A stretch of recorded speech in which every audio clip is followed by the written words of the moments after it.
Chapter 1387. The Qiao Family Compound.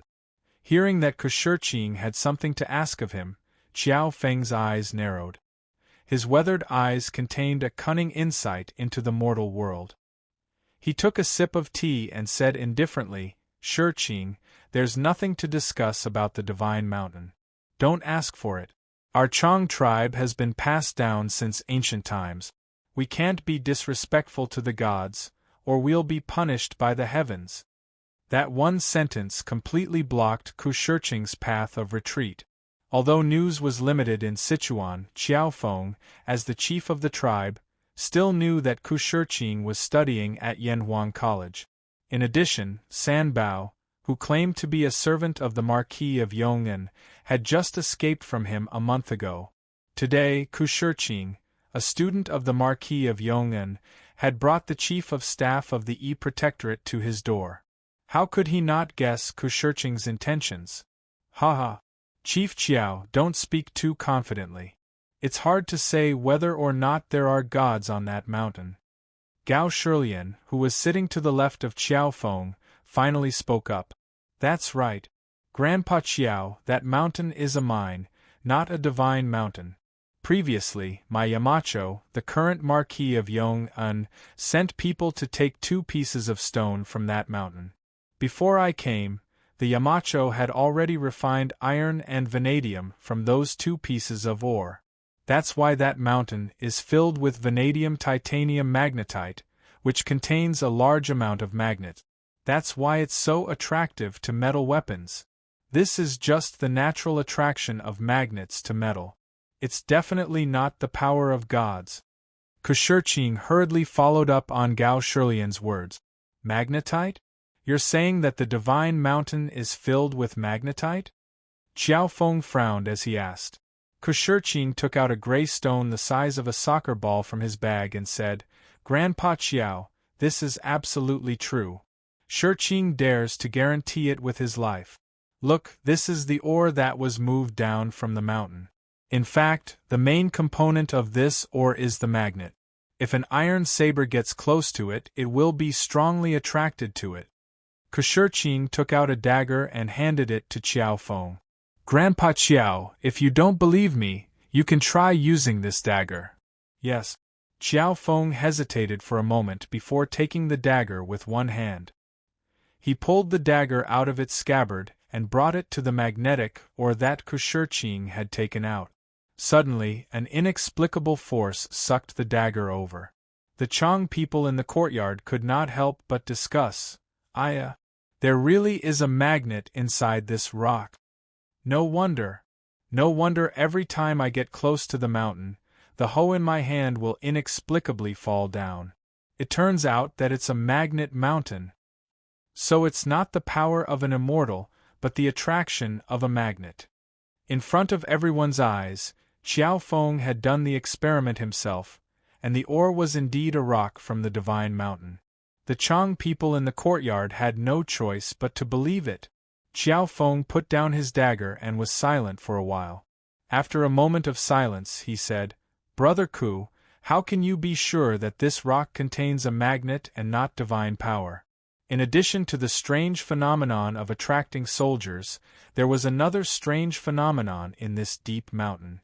Every time there was a thunderstorm, there would be very little thunder and lightning in other places, but there would be frequent flashes of lightning and roars of thunder on this mountain, so much so that it would not rest for the entire night. Since ancient times, no one knew how many hunters had been struck to death on this mountain, so no one dared to go up the mountain on a rainy day.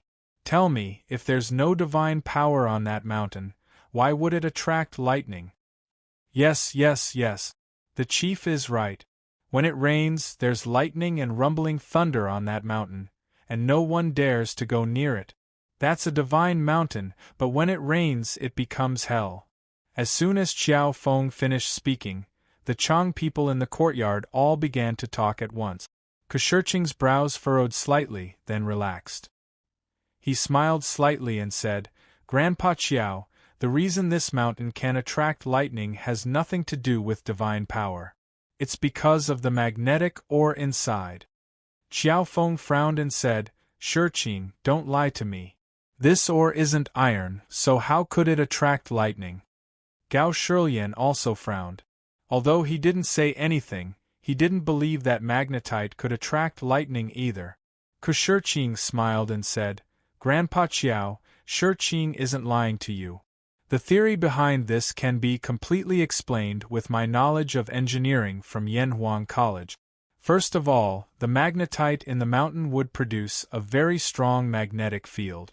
These magnetic fields would have a strong attraction to the electric charges in the thunderclouds. Therefore, there would often be some thunderclouds with electric charges gathered above the mountain. Once someone entered, they would become a live target and be struck by lightning in an instant. You don't understand these theories from Yanhuang College's engineering, so you might not understand. However, all of Yanhuang College's theories can be proven through experiment.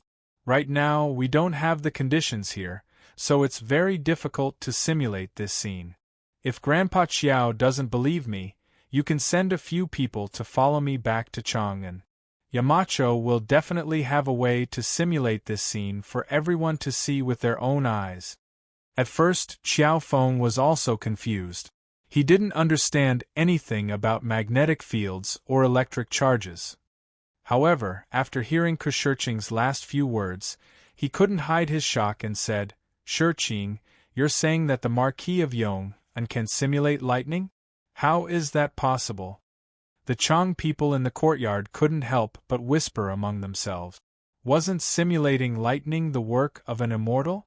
Shurqing smiled slightly and said, Grandpa Qiao, what's impossible about this? Our Yamacho created electricity last year, and this year, we're planning to build a large power station in Lantian County. Although not many people know about this, it's definitely not a small number. Just send someone to ask around and you'll know. Cough cough. This official can testify to this. At this time, Gao Shilian, who was sitting on the left, suddenly said, Although this official is an official in the land of Shu, I've always been paying attention to news from Chang'an. The Marquis of Yong did create electricity last year and used it on the battlefield. This year, the Marquis of Yong'an's telegraph machine made a great contribution to the rebellion of the aristocratic families in Hunan County. Gao Shilian intentionally or unintentionally mentioned quelling the rebellion in Chang'an a few days earlier. Those who understood would naturally understand the deeper meaning behind it. Qiao Feng's eyes flashed imperceptibly, then he smiled and said, Since Chief Gao has said so, then this Qiao naturally won't have any doubts. It's said that the Marquis of Yong is the descendant of our ancestors. Although I don't know whether it's true or not, just the ability to create lightning is unparalleled. Yes, the Marquis of Yong is really capable. Amazing, amazing. The Chang people in the courtyard all exclaimed in amazement. Gao Shilian had been an official in the land of Shu for more than a year, promoting irrigation, running schools, and getting rid of vulgar practices. He had a very high prestige among the people. Now that he was personally supporting Li Zixuan and Shurqing, they naturally believed him without a doubt. Shurqing saw that Qiao Feng was interested, so he struck while the iron was hot. Grandpa Qiao, even if there are gods watching over us, Shurqing can guarantee that there are no gods on this mountain. This is just an ordinary magnet mine. Not only do we have one here, but there are also mines in other places in the Tang Empire that can attract weapons and thunder. The only difference is that the mine near us contains an extremely rare and special material that our Yamacho greatly need. If Grandpa Qiao can convince your clansmen to allow our Yamacho to mine this magnetic iron mine, it will bring endless benefits to the tens of thousands of Chang people around us. What benefits? Qiao Feng asked after a moment of thought. Shurqing's expression shook as he hurriedly said, Naturally, there will be many benefits. Before coming here, the Yamacho already told me that the mining of this mine will all be done by the local Chang people. The wages will be 3 to 5 times that of other mines, roughly 50 to 100 copper coins a day for a miner. In addition, the Yamacho will pay to help our Chang people build roads, schools, and shop. In the future, we will be able to buy all the high-quality goods in Chang'an. Grandpa Chiao, you must have never sat in the strange taste pavilions Don't Touch Me, eaten the drunken immortals' chicken, or drunk the drunken immortals' wine and delicacies in Chang'an, right? These things are in short supply in Chang'an, and the Shu lands are remote, so they naturally won't spread here. But once our roads are built, the Yamacho will call for merchants to open shops here. The fine goods that Chang'an people can enjoy can also be enjoyed by us without leaving the Shu lands. In addition, the Yamacho will also spread the advanced planting techniques that they promoted in Lantian County to the Shu lands. Grandpa Chiao, you should have heard of the curved plow, right? This type of plow that can be pulled by humans was created by the Yamacho. In addition, the Yamacho is also very knowledgeable in the field of farming. With their technology, we can guarantee that the fields of our tribe will be able to produce high yields every year. As Kushurching spoke, the Chang people in the courtyard all widened their eyes, and their breathing quickened. By the time he finished, they were already whispering to each other and discussing spiritedly. What? The Marquis of Yong'an is willing to pay each miner 50 to 100 copper coins a day? Doesn't that mean that we can earn at least 2 strings of money every month just by working in the mines? It's not just the mines. The Marquis of Yong'an wants to build roads for us, so he must hire people to build roads, right? When the time comes, we can earn quite a bit of money. Hey, you guys are really short-sighted, only seeing these small benefits. Most importantly, the Marquis of Yong'an wants to build a school here.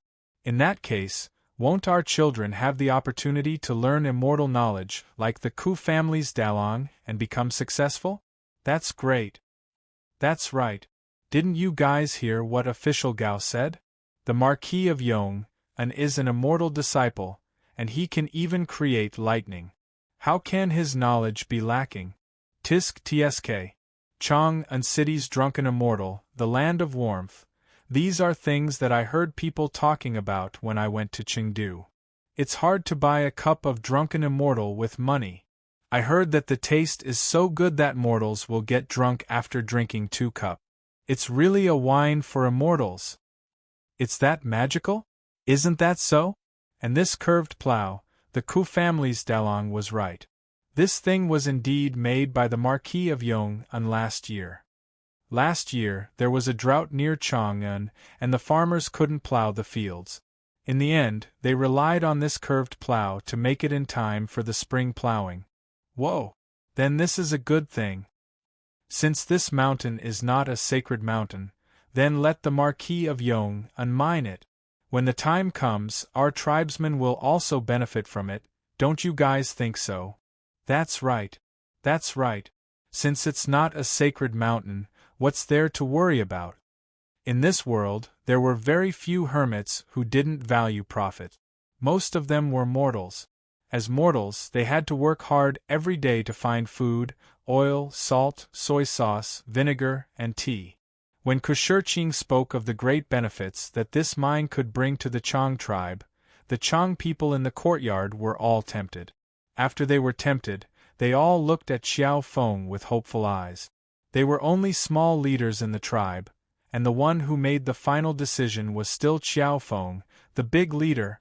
Xiao Feng was deep in thought and didn't say anything. He was probably still making the final decision in his heart.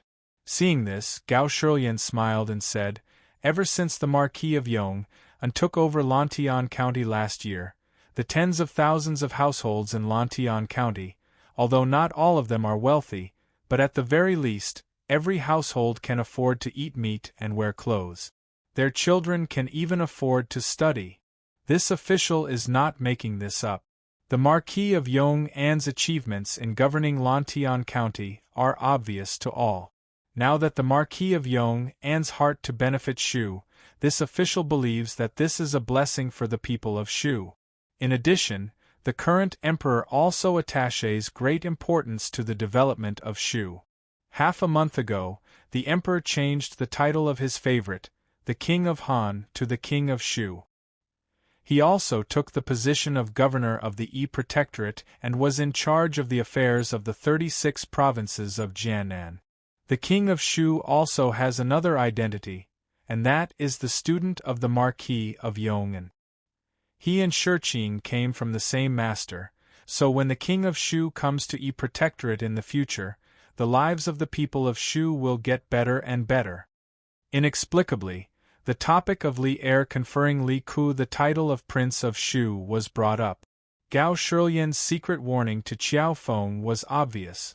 Although the imperial court had established the Yi Protectorate in the past, the position of governor had always been empty. Now that there was finally someone to take over the position, and this person was the King of Shu, Li Ku, who was the most favored by the second emperor. Even a fool could see the hidden meaning behind this. The imperial court was about to start governing Shu. If there was someone who was blind enough to go against the imperial court at this time, the consequences. Qiao Feng was not stupid. How could he not understand the meaning behind Gao Shilian's words? His eyes flashed, and after a long silence, he finally opened his mouth. Good. Since the Marquis of Yong, and has shown such great sincerity, and the Emperor is so concerned about the people of Shu and Shurqing, you have also verified that the mountain is not a sacred mountain, then this old man will naturally not continue to obstruct you to the end. The Marquis of Yong only needs to send people to mine the mine, and no one in our tribe will stop you. Previously, this old man was not reasonable and accidentally injured the servants of the Marquis of Yong manner. Shurqing, please help this old man send the most sincere apologies to the Marquis of Yong. Gao Shilian's words were the last straw that broke Qiao Feng's back, allowing him to make the most correct choice. Hearing this, the Chang people in the courtyard all heaved a sigh of relief, and then began to cheer. Shurqing was also overjoyed and said, Grandpa Ji is wise and righteous, Shurqing admires you. Shurqing will definitely pass on Grandpa Ji's apology to the Yamacho. Also, Grandpa Ji, don't worry. The conditions that Shurqing mentioned before, such as building roads, schools, and shops, will definitely be fulfilled one by one. Shurqing will stay here and accompany Grandpa Ji to witness the prosperity of our tribe. Chapter 1388.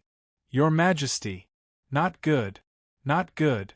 The thousands of mu of farmland outside the city have all been trampled overnight. The wheat seedlings have all been trampled into the ground, and it looks like they won't survive. On the 24th day of the 4th month of the 2nd year of Jingguan, Liang Shidu had just come out of his bedroom when an old eunuch ran over and shouted. Liang Shidu's expression froze, and his face instantly darkened. He angrily said, What? Thousands of mu of farmland have been trampled? Did you find out who did it? The old eunuch hurriedly said, Your Majesty, Wang Shaoqing has already brought people to investigate, but they only saw many messy horse hoofprints in the fields. They can conclude that someone rode a horse at night and trampled on the crop. They don't know anything else. Horse hoofprints? Has the great Tang cavalry already arrived outside Shuafang City? Liang Shidu's heart skipped a beat, and he suddenly had a bad premonition. With an ugly expression, he said, Have Xian Liao immediately send scouts out of the city to see if there are any Tang soldiers hiding around Shuafang City. Have Li Zhengbao increase the security of the city to prevent any Tang spies from entering the city to incite the people. This old servant obeys. The old eunuch also smelled a trace of something unusual and hurriedly left to carry out the order. Even though Liang Shidu had sent generals and soldiers to increase the patrols in the city, as the saying goes, preventing the mouths of the people was more important than preventing the river from flowing. Once the people's mouths were opened because of something big, it could not be stopped. Furthermore, the great Tang emissary had just left 2 days ago, and now thousands of mu of farmland outside the city had been trampled. For such a thing to happen at such a sensitive time, it was hard for the people not to think of the worst. The Tang army had cut off Daoyang's grain and was about to attack Shuafang City. This kind of rumor spread everywhere in the city. There was no need for Lu Min to send spies into the city to fan the flames. After a morning, the news had already spread like wildfire. Those gentry and noble families who had good eyesight packed up their valuables and quickly escaped Shuafang City before Liang Shidu closed the city gates. Liang Shidu saw that he could no longer control the public opinion, so he quickly ordered the city gates to be closed. No one was allowed to enter or leave. In the forest outside the city, in the tent of the Tang army, Yuqi Jingda said in a low voice, "According to the reports, Master Liang has sent out a large number of scouts to search for us outside the city. In order to prevent them from discovering the location of our main forces, General Shui, this chief steward orders you to take 2,000 cavalry and immediately move out to trample the crops. While you're at it, draw the attention of the scouts in Shuafang City. Once a large army pursues from Shuafang City, immediately retreat to the southeast and draw them away." The Tang army had a total of more than 80,000 people. Although they were hidden in the forest, it was still difficult to not be discovered by the Liang army with so many people. Therefore, Yuqi Jingda thought of this method. Shui Wanjun received the order and said, "This general obeys." Yuqi Jingda nodded and said, "Once all the crops outside the city have been trampled, we will dispatch troops to surround Shuafang City. At that time, the spies inside the city will move out together. Without food and being surrounded by us on all sides, the officials and common people inside the city will definitely be alarmed. At that time, we will break through the city in one fell swoop." "Yes, Head Chief. Lantian County, Cloud Mountain Courtyard. Marquis. Boss Feng's fleet has returned. They are now nearing the Ba River Pier." When it was close to noon, Pang Feiji rushed into the house and reported to Li Zishuan. Li Zishuan's spirit was lifted. He could not help but be overjoyed and said, "Really? That's great. Immediately go to Lantian County and find County Magistrate He. Tell him to send all the bailiffs in the county to the pier to transport the seeds. At that time, you will bring all the guards in the residence over as well." It was already the end of April. Logically speaking, it was a little late to plant cotton. However, if they wanted to plant it, they would definitely be able to do so. Moreover, the nutrient bowl method could also increase the survival rate of the seeds. Therefore, in general, if they immediately started planting now, they would still be able to catch the last bus. Pang Feiji clasped his fists and said, "Yes, Marquis." Li Zishuan nodded and immediately went out. He asked someone to bring Big White over. He rode alone on the white horse and galloped towards the pier downstream of the Ba River. When he arrived at the pier, Li Zishuan happened to see the Feng family's big boat approaching the pier. After waiting for the time it took to drink a cup of tea, the big boat docked. Feng Zhihua quickly jumped down from the big boat and cupped his hands towards Li Zishuan in a flattered manner. He said, "Marquis, what virtue and ability do I have to trouble you to personally welcome me?"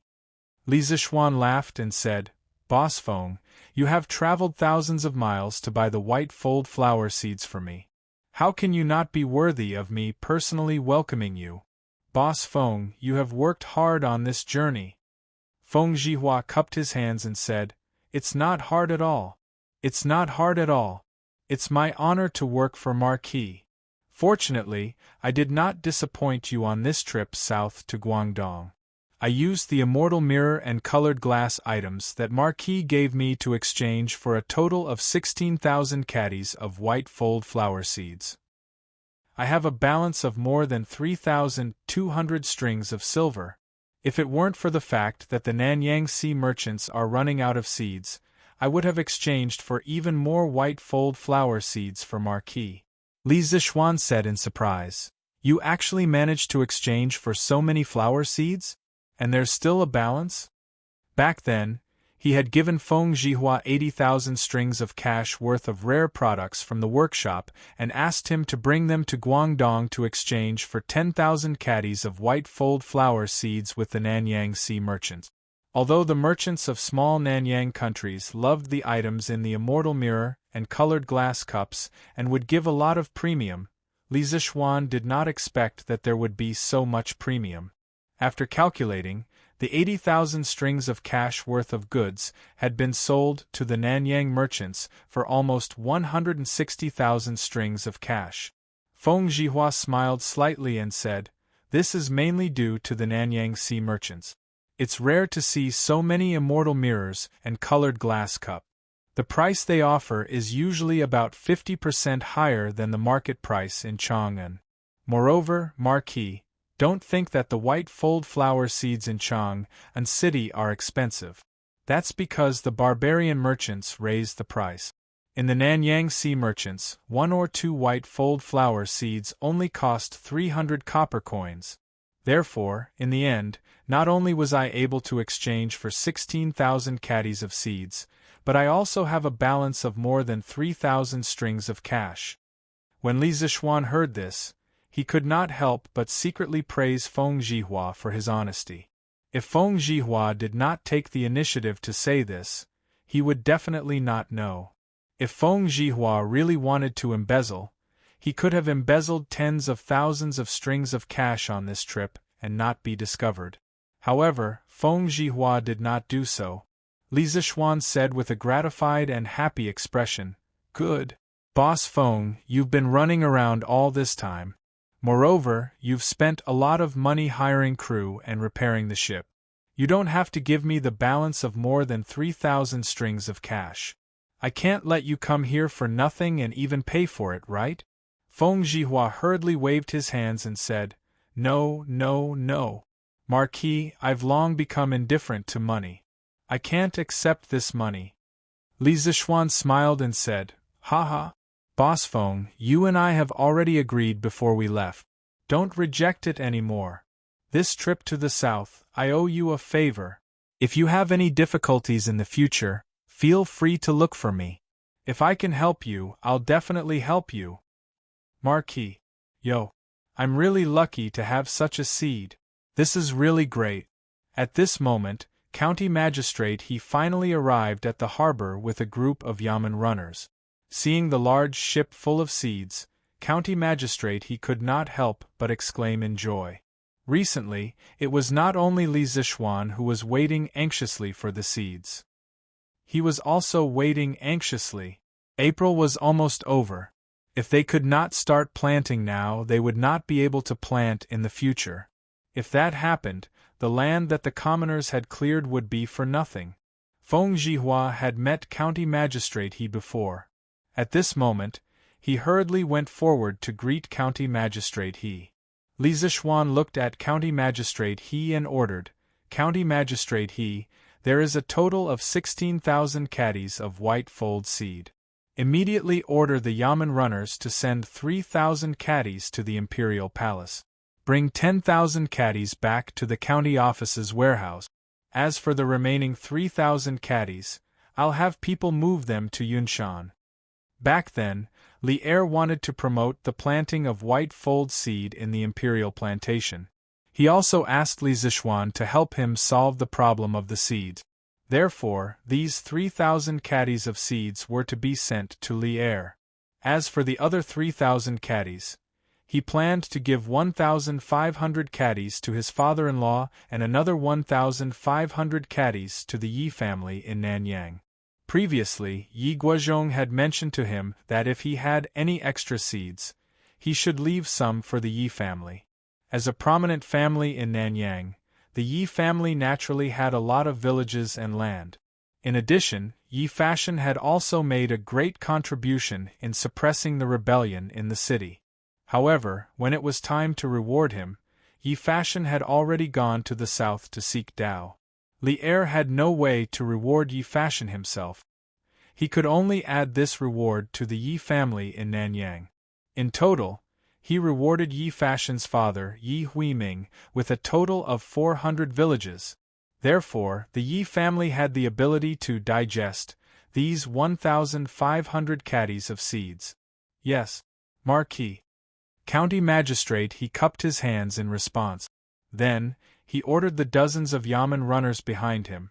Did you all hear that? Hurry up and help unload the goods on the ship. Yes. The group of yamen runners accepted the order and left. Feng Zhihua was very perceptive and said, "Ha ha. I'll get the crew and the commoners to help. This way it will be faster." County Magistrate, he could not help but laugh. Then, "Thank you, Boss Feng." He knew that the reason why Li Zishuan was able to get so many white stack seeds was mainly because of this businessman in front of him. Therefore, he did not dare to underestimate him. "County Magistrate, you're too polite." Feng Zhihua cupped his hands and smiled. At this moment, Li Zishuan instructed, "County Magistrate, remember to send someone to inform all the farmsteads in Lantian County. Tell all the farmsteads who signed up at the county office and reclaimed 1 mu of land to go to the county office tomorrow morning to sign the agreement and receive the flower seeds. As for the farming tools used to make the nutrient bowl, each household can use the agreement to receive 1 free of charge. If anyone feels that 1 is not enough, they can also go to the county town's strange interest pavilion to buy 1. It only costs 80 copper coins. County Magistrate, he cupped his hands and said, "Marquis is benevolent and righteous. I'll do as you say." Chapter 1389. Yo, Mang Zi, you're so early today. Deshun, aren't you early too? Haha, speaking of which, if we're late, what if the white fold flower seeds shine? Who am I going to cry to? Hey! Mang Zi, what you said is wrong. Back then, we all went to the county office to register. What kind of person is Marquis? Would he cheat on our seeds? Then why did you wake up so early? Isn't it because you're feeling uneasy? Hey! I'm different. I want to get the seeds earlier and start planting them immediately. It's already the end of April now. Planting 1 day earlier is 1 day earlier. I heard that the nutrition bowl that Marquis' family planted in Cloud Mountain has already sprouted and transplanted into the mountain. It's growing vigorously. If my white fold seed flower can grow as well, I'll be burning incense to thank the gods. I feel that as long as we use the method that Marquis taught us, the final growth will definitely not be bad. After all, we're using the same method. After I get the seeds today, I plan to go to Chitsu Pavilion to buy 2 alms-making utensils. It's 80 copper coins for 1. If I buy 2 more, I can turn all these seeds into nutrition bowls 2 days earlier. Moreover, the utensils can be used next year. It's not a loss. Hey? Mang Zi, your idea is not bad. After we get the seeds, I'll go with you to buy the utensils. When the time comes, my eldest child and my wife will make the nutrition bowls with me. We can plant all the seeds a few days earlier. Haha. That's right, that's right. That's the logic. Early in the morning of the 2nd day, all the villagers of Lantian County woke up early and headed straight for the county seat of Lantian County. Along the way, the villagers had their arms around each other's shoulders as they talked and laughed. Their faces were filled with happiness. The news that the Lantian County government was going to distribute the white fold flower seeds had been spread around yesterday evening. Even the farmers in other counties near Chang knew about it. Those farmers were naturally envious, because now that Li Zishuan had brought back tens of thousands of caddies of seeds, the farmers in Lantian County would be able to make a fortune with the white fold flower seeds, even if they did nothing this year. As soon as the city gates opened, the villagers who were guarding the city gates swarmed towards the county yamen. The yamen runners and petty officials of the county yamen were all mobilized today. Some helped to verify the identity of the villagers, some guided them to sign the agreement, some weighed the seeds for the villagers, and some distributed the farming tools to the villagers. In any case, each of them had their own duties and were divided into several groups. They wanted to ensure that all the seeds and farming tools would be distributed before noon. Speaking of which, each household was given a set of alms bowls for free.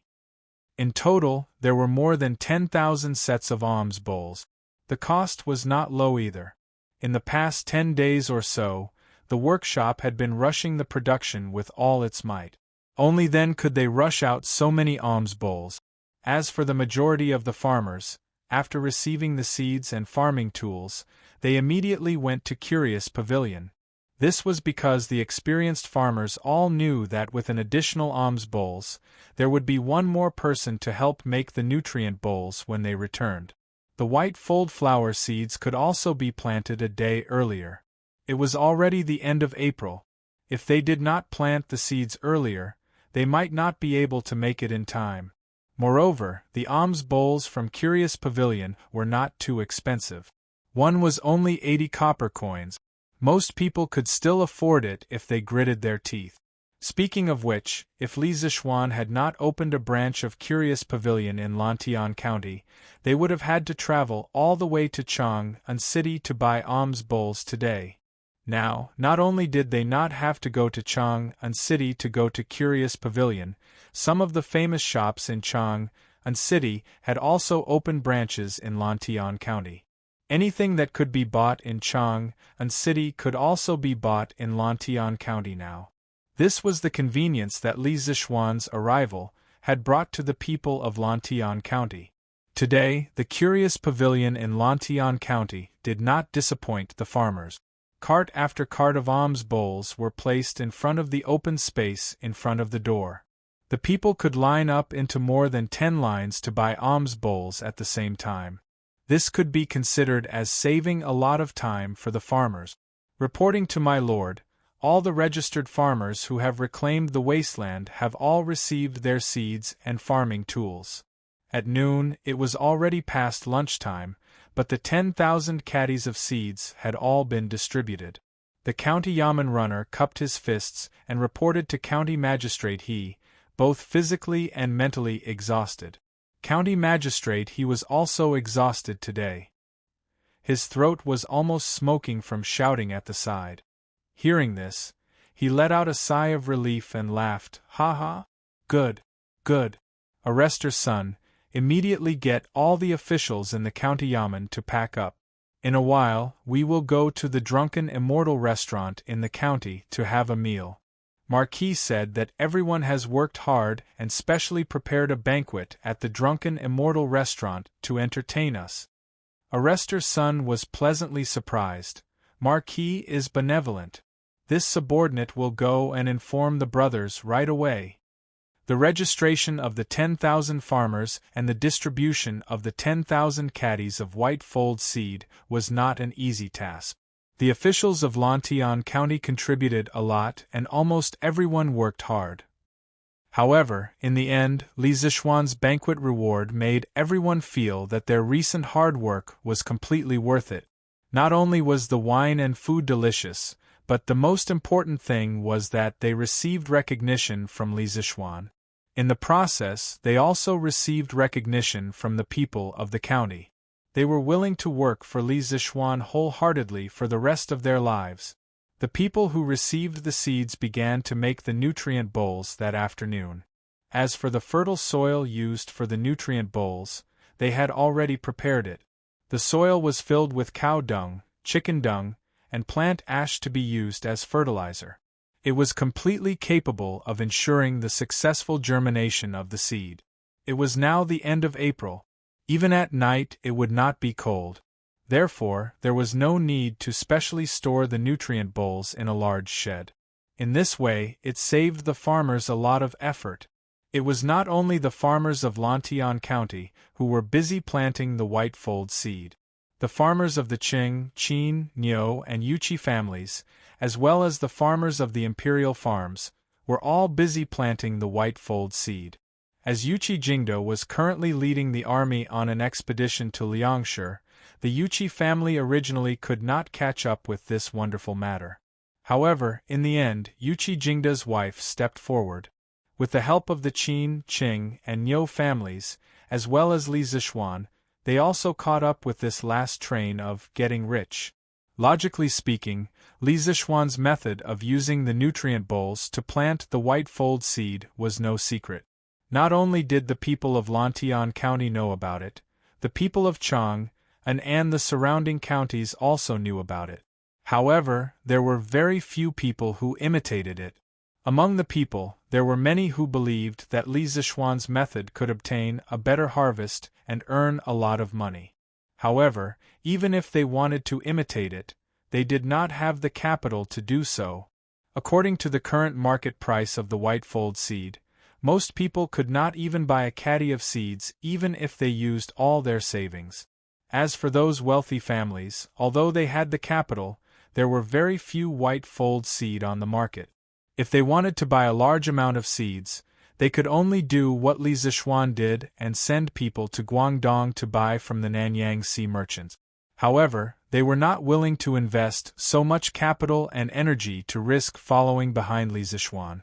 In this world, those who were willing to be the first to eat crabs were always the brave ones, and they were also the minority. If more than 70% of these white fold seed can survive, not to mention Lantian County, all the people around Chang will probably be able to wear winter clothes made of white fold seed this year. Yanhuang College Yamacho Office. Yi Guozhong stood in front of the huge floor-to-ceiling glass window and looked at the people who were busy planting the white fold seed at the foot of the mountain. He was full of smiles as he lamented, "I don't think it will be possible this year. At the very least, it will have to wait until next year." Li Zishuan stood behind Yi Guozhong and said faintly, "Just relying on these white fold seed in Lantian County, it will be difficult to lower the price of the white fold seed. When the time comes, the people of Lantian County will be able to wear winter clothes made of white fold seed, but the people of other counties will definitely not be able to afford it.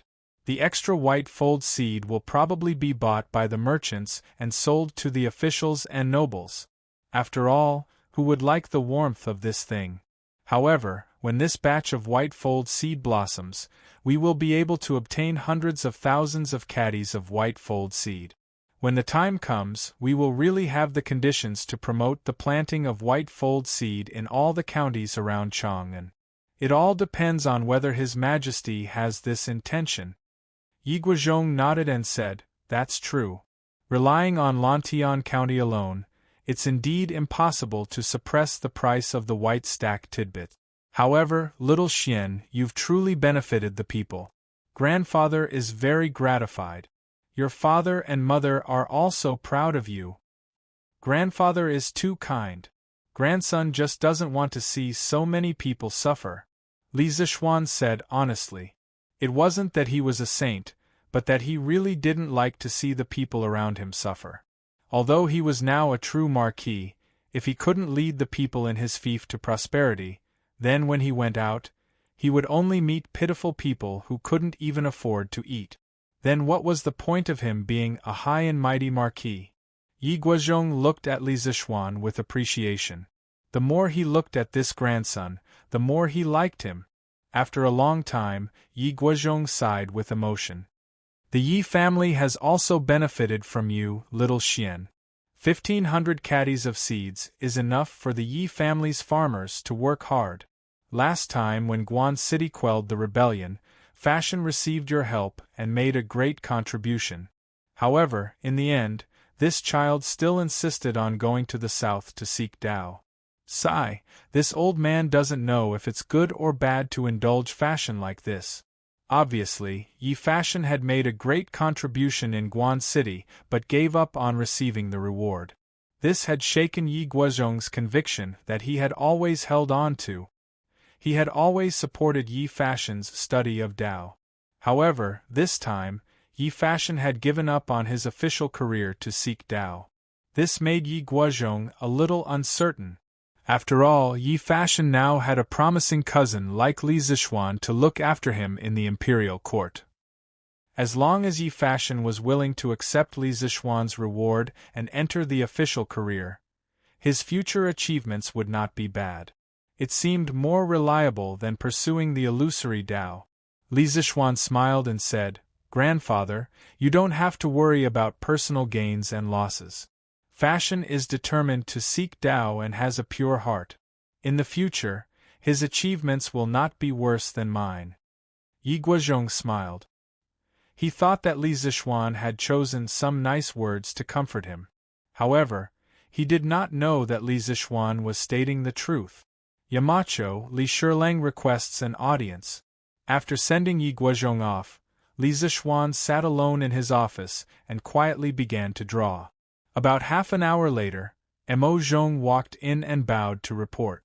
Li Zixuan usually did not like to be disturbed when he was seriously drawing or working. Therefore, whenever this time came, Mo Zhong would be very considerate to guard the door. Li Zixuan was stunned when he heard this and asked, "Assistant Minister Li? Which Assistant Minister Li?" Mo Zhong quickly explained, "Yamacho, it's the Minister of Imperial History, Li Daozhang." "So it's Daozhang Li. Why didn't you say so earlier? Quickly, invite Daozhang Li in." Li Zixuan helplessly stared at Mo Zhong. He thought to himself, Daozhang Li is so nice, why did he have to call him Li Shirlang? It's easy to mishear, okay? Li Chunfeng was considered a special existence in Yanhuang College.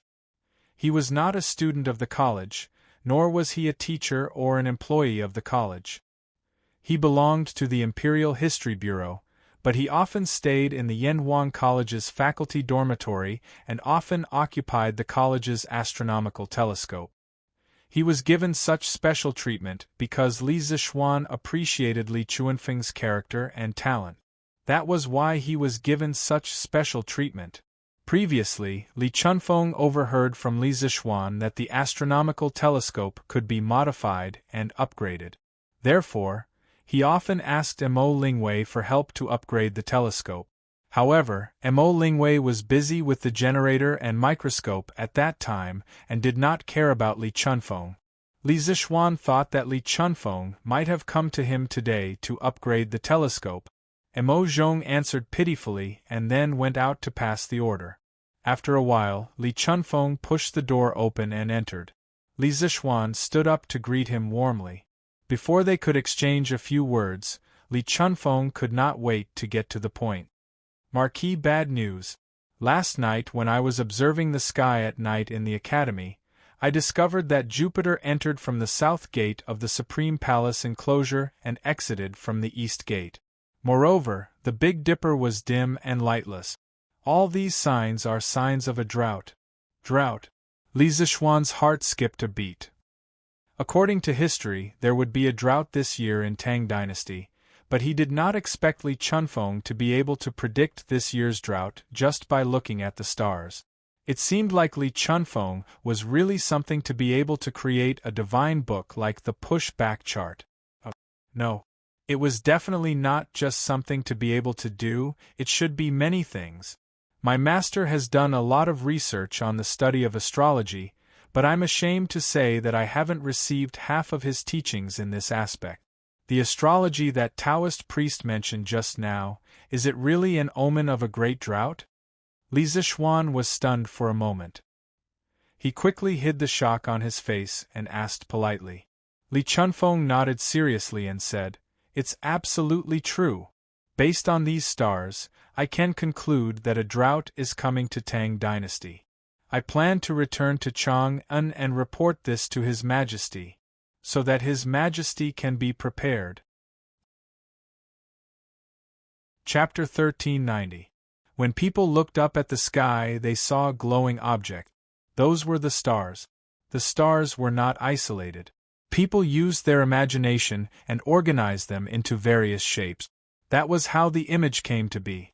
The Book of Changes said, "Images formed in the sky and on the earth. Changes can be seen." The changes in the sky were originally caused by the stars. When people looked up at the sky, observed the stars, and thought about their periodic changes, they would find that the sun rose in the east and set in the west every day. They would find that the moon was full and then full again.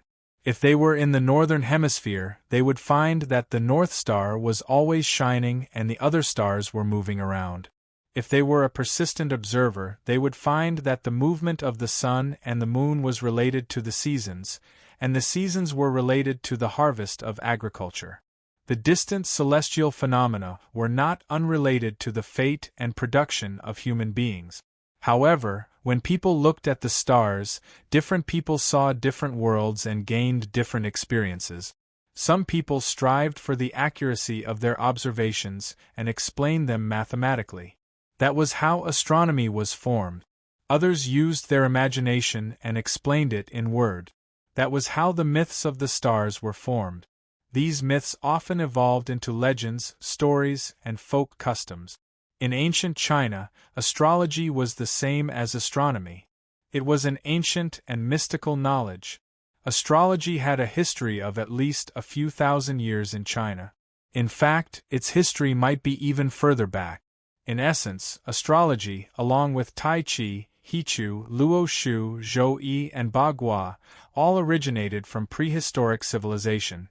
The ancients believed that heaven and man are one, and heaven and man are one. They could predict what was going to happen to human beings from the changes in the sky. When people followed the heavens would show auspicious signs. The human world would have a bountiful harvest, good weather, and peace. If people went against the heavens and did bad things, the heavens would send bad omens. The human world would experience droughts, floods, rebellions, and so on. That was why the ancients attached great importance to the observation of celestial phenomena. During the Tang Dynasty, the imperial court set up the Imperial Historian Bureau and the Imperial Astronomer. They were responsible for observing celestial phenomena and predicting good and bad luck. Li Zixuan had never come into contact with astrology before. His first reaction was disbelief.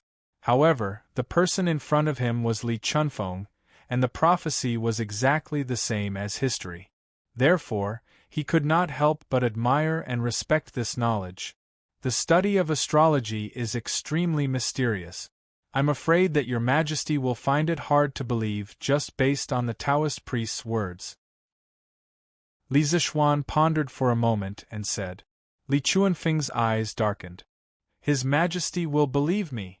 This is because according to my observations and calculations through the astronomical telescope, the heavenly dog will devour the sun in 3 days. According to ancient records, a solar eclipse in the first month would cause many people to fall sick. A solar eclipse in the second month would cause many deaths. A solar eclipse in the third month would cause floods, and a solar eclipse in the fourth and fifth month would cause a great drought and starvation. If Marquis and Your Majesty don't believe me, you can just wait for the heavenly dog to devour the sun in 2 days. Li Zixuan was shocked. A solar eclipse might seem like a normal astronomical phenomenon to modern people, but in the eyes of the ancient people, it was not normal at all. Most of the time, a solar eclipse was an omen of great misfortune. It indicated that there was a traitor in the country, a fatuous ruler, or a great disaster. If someone took the opportunity to mislead the people and cause trouble, it would be very easy for them to succeed. Li Zixuan looked at Li Chunfeng sternly and said, "The heavenly dog devouring the sun is a very important matter. We must let Your Majesty prepare for it. Otherwise, Chang'an City will be in chaos if someone uses it to their advantage. Please go to the palace as soon as possible." Li Chunfeng nodded and saluted. "Then I will go to the palace and request an audience with Your Majesty. I would like to thank Marquis for providing me with the astronomical telescope. If not, I would not be able to predict that the heavenly dog will devour the sun in 3 days." You are too kind." Li Zixuan saluted and smiled. Li Chunfeng saluted and turned to leave. Li Zixuan, who was in the office, suddenly looked serious. He turned to look out the window and looked at the busy farmers at the foot of the cloud mountain. He thought about how there would not be a single drop of rain in the next few months. After the drought, there would be a plague of locusts. His heart ached for the people who were working in the field. He hesitated for a moment and then turned to leave. "Yamacho, where are you going?" Emo Zhong's voice came from outside the door. to the dam. In this era, there was no artificial rainfall and no water pumps for irrigation. The most direct and effective way to fight a drought was to use dams and water trucks. For example, the Dujianjian in Sichuan had protected and nourished the people of Sichuan for almost 1,000 years. It was also known as the Land of Abundance. The current Ba River Dam was built by Li Zishuan to protect the people of Lantian County. It had been more than 4 months since the construction of the Ba River Dam began. Tens of thousands of craftsmen and workers had been mobilized. After solving the critical problem of cutting off the river, the construction of the dam had progressed by leaps and bounds. However, Li Zishuan did not know how much progress had been made. Usually, he did not pay enough attention to dams. Li Zishuan came to the construction site of the dam next to Plum Village. He saw a wide dam that crossed the Ba River from north to south. It looked very majestic. Li Zishuan saw this scene and could not help but nod. Obviously, the main project of the dam was basically completed. All that was left was the details. "Yamacho, you are here?" As soon as Li Zishuan arrived at the construction site, a servant went to report to Mo Huai. When Mo Huai heard the news, he hurried over. His clothes were stained with a lot of mud and water. He looked completely different from the image of a cultured person like a professor of the academy. Li Zishuan nodded and asked, "Mr. Mo, how is the construction of the dam now?" Mo Zhong pointed to the dam on the river and smiled. "Yamacho, look. The main body of the dam has been completed. Now, the main work is to prepare for the installation of the generator in the dam in the future. For example, the generator, the control room, various switches, gates, and so on." Li Zishuan nodded with satisfaction and said, "Well, this speed is very good. I just don't know if the current dam can be lowered and the canal blocked to store water. As for the generator and the control room, can we store water while building them?" Mo Zhong didn't know why Li Zishuan was so eager to store water, but since Li Zishuan suggested it, he had to consider the feasibility of this approach. After thinking for a while, Mo Zhong nodded and said, "Store water first, and then build the generator-related parts. This is indeed feasible. But in this way, it will inevitably slow down the construction of the hydropower station." Li Zishuan smiled and waved his hand. "It's okay. The hydropower station doesn't need to be in a hurry. As the saying goes, slow work produces fine work." Mo Zhong nodded and said, "In that case, this Mo will order people to make the necessary preparations. By tomorrow morning at the latest, this dam will officially begin to store water." Only then did Li Zishuan notice the mud spots on Mo Zhong's body and the pair of shoes that had long been soaked by the muddy water in the river. He couldn't help but feel touched, and then he cupped his hands and said, "Mr. Mo has been working hard on the construction of the dam for the past few months, but because I was busy with mundane matters, I rarely came here to help. I'm really ashamed. The reason why the Ba River Dam can be built so quickly is definitely related to Mr. Mo's hard work day and night. On behalf of the tens of thousands of people in Lantian County, I would like to thank Mr. Mo." After saying that, Li Zishuan solemnly bowed to Mo Zhong. "Hey! You can't. Yamacho, you can't." Mo Zhong was caught off guard by Li Zishuan's bow. After he reacted, he quickly stepped forward and helped Li Zishuan up. "Yamacho, the Ba River Dam gathered your wisdom and the energy of tens of thousands of workers at the construction site. I only did what I should do, and I dare not take credit for it. Moreover, the Mo family's divine ancestor pitied the suffering of the people in the world. He wanted to use his talent in siege weapons to help the people to live a better life. I'm just fulfilling the divine ancestor's last wish. Once the Ba River Dam is built, it will definitely ensure that the people of Lantian County will no longer be afraid of drought. Therefore, I have to thank Yamacho for giving the Mo family a chance to use their knowledge to benefit the people. Otherwise, with the Mo family's gradual decline, it would be even more difficult to benefit the people of a county.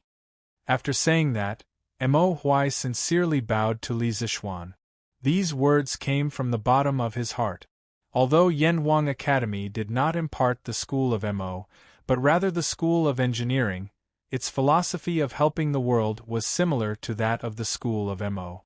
In Yanwang Academy, under Li Zishuan's command, the disciples of the school of Mo were able to use what they had learned to practice Mo's philosophy of helping the world. It could be said that they had indirectly promoted the school of Mo. Without Li Zishuan's strong financial support, it would have been impossible for Mo Huai to participate in and complete such a huge project like the Ba River Dam that would benefit the people of a county. Mr. Mo, please get up. Li Zishuan quickly helped Mo Huai up and said respectfully, Mr. Mo has noble character and is wholeheartedly devoted to the people. Ziyuan admires you.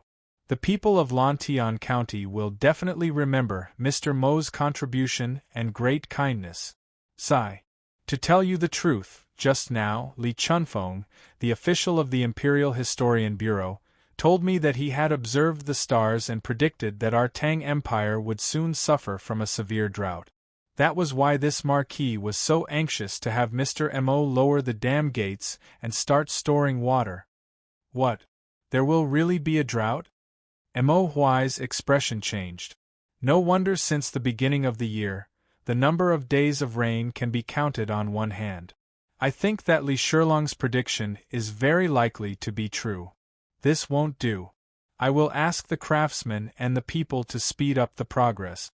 The Ba River Dam must be stored as soon as possible. Otherwise, when the weather gets hot, there won't be any water to store. After saying that, Mo Huai clasped his hands at Li Zishuan and turned to leave. Imperial Palace, Suite Du Hall. Li Er paced back and forth in the hall with a gloomy expression. Recalling Li Chuanfeng's words, his frown deepened and he would sigh from time to time. Inside the hall, Zhao Songjing dared not make any noise. She was afraid that she would disturb Li Er, who was in a bad mood. Thump, thump, thump. At this moment, there was a series of footsteps outside the hall. A moment later, Empress Zhongsun walked in with a few palace maids. Your Majesty, the weather is very hot. I have made iced mung bean soup for you. Would you like to try it? Empress Zhongsun took the plate from the palace maids behind her and walked to Li Er.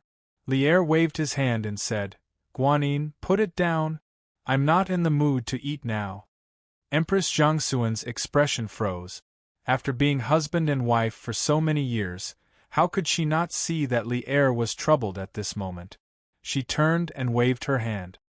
All of you leave. Yes. Your Majesty. Everyone in the hall, including Zhao Song, left the hall. Empress Zhongsun stared at Li Er and asked softly, Your Majesty, are you troubled by something? Li Er sighed and hesitated for a moment before saying, Guanyin, Li Chunfeng from the Imperial Bureau of History came to me just now. He told me that last night, Jupiter entered from the south gate of the Supreme Palace enclosure and left from the east gate. Moreover, the Big Dipper was dim and dim, indicating that there will be an unprecedented drought in the Tang Empire. Also, he told me that in 3 days, there will be a heavenly dog eating the sun. Drought? A heavenly dog eating the sun? Empress Zhongsun opened her mouth in shock and said in a panic, Last year, Marquis Yong told Your Majesty that this year, there will not only be a drought, but also a plague of locusts. However, once the heavenly dog eating the sun appears, I'm afraid there will be rumors among the people?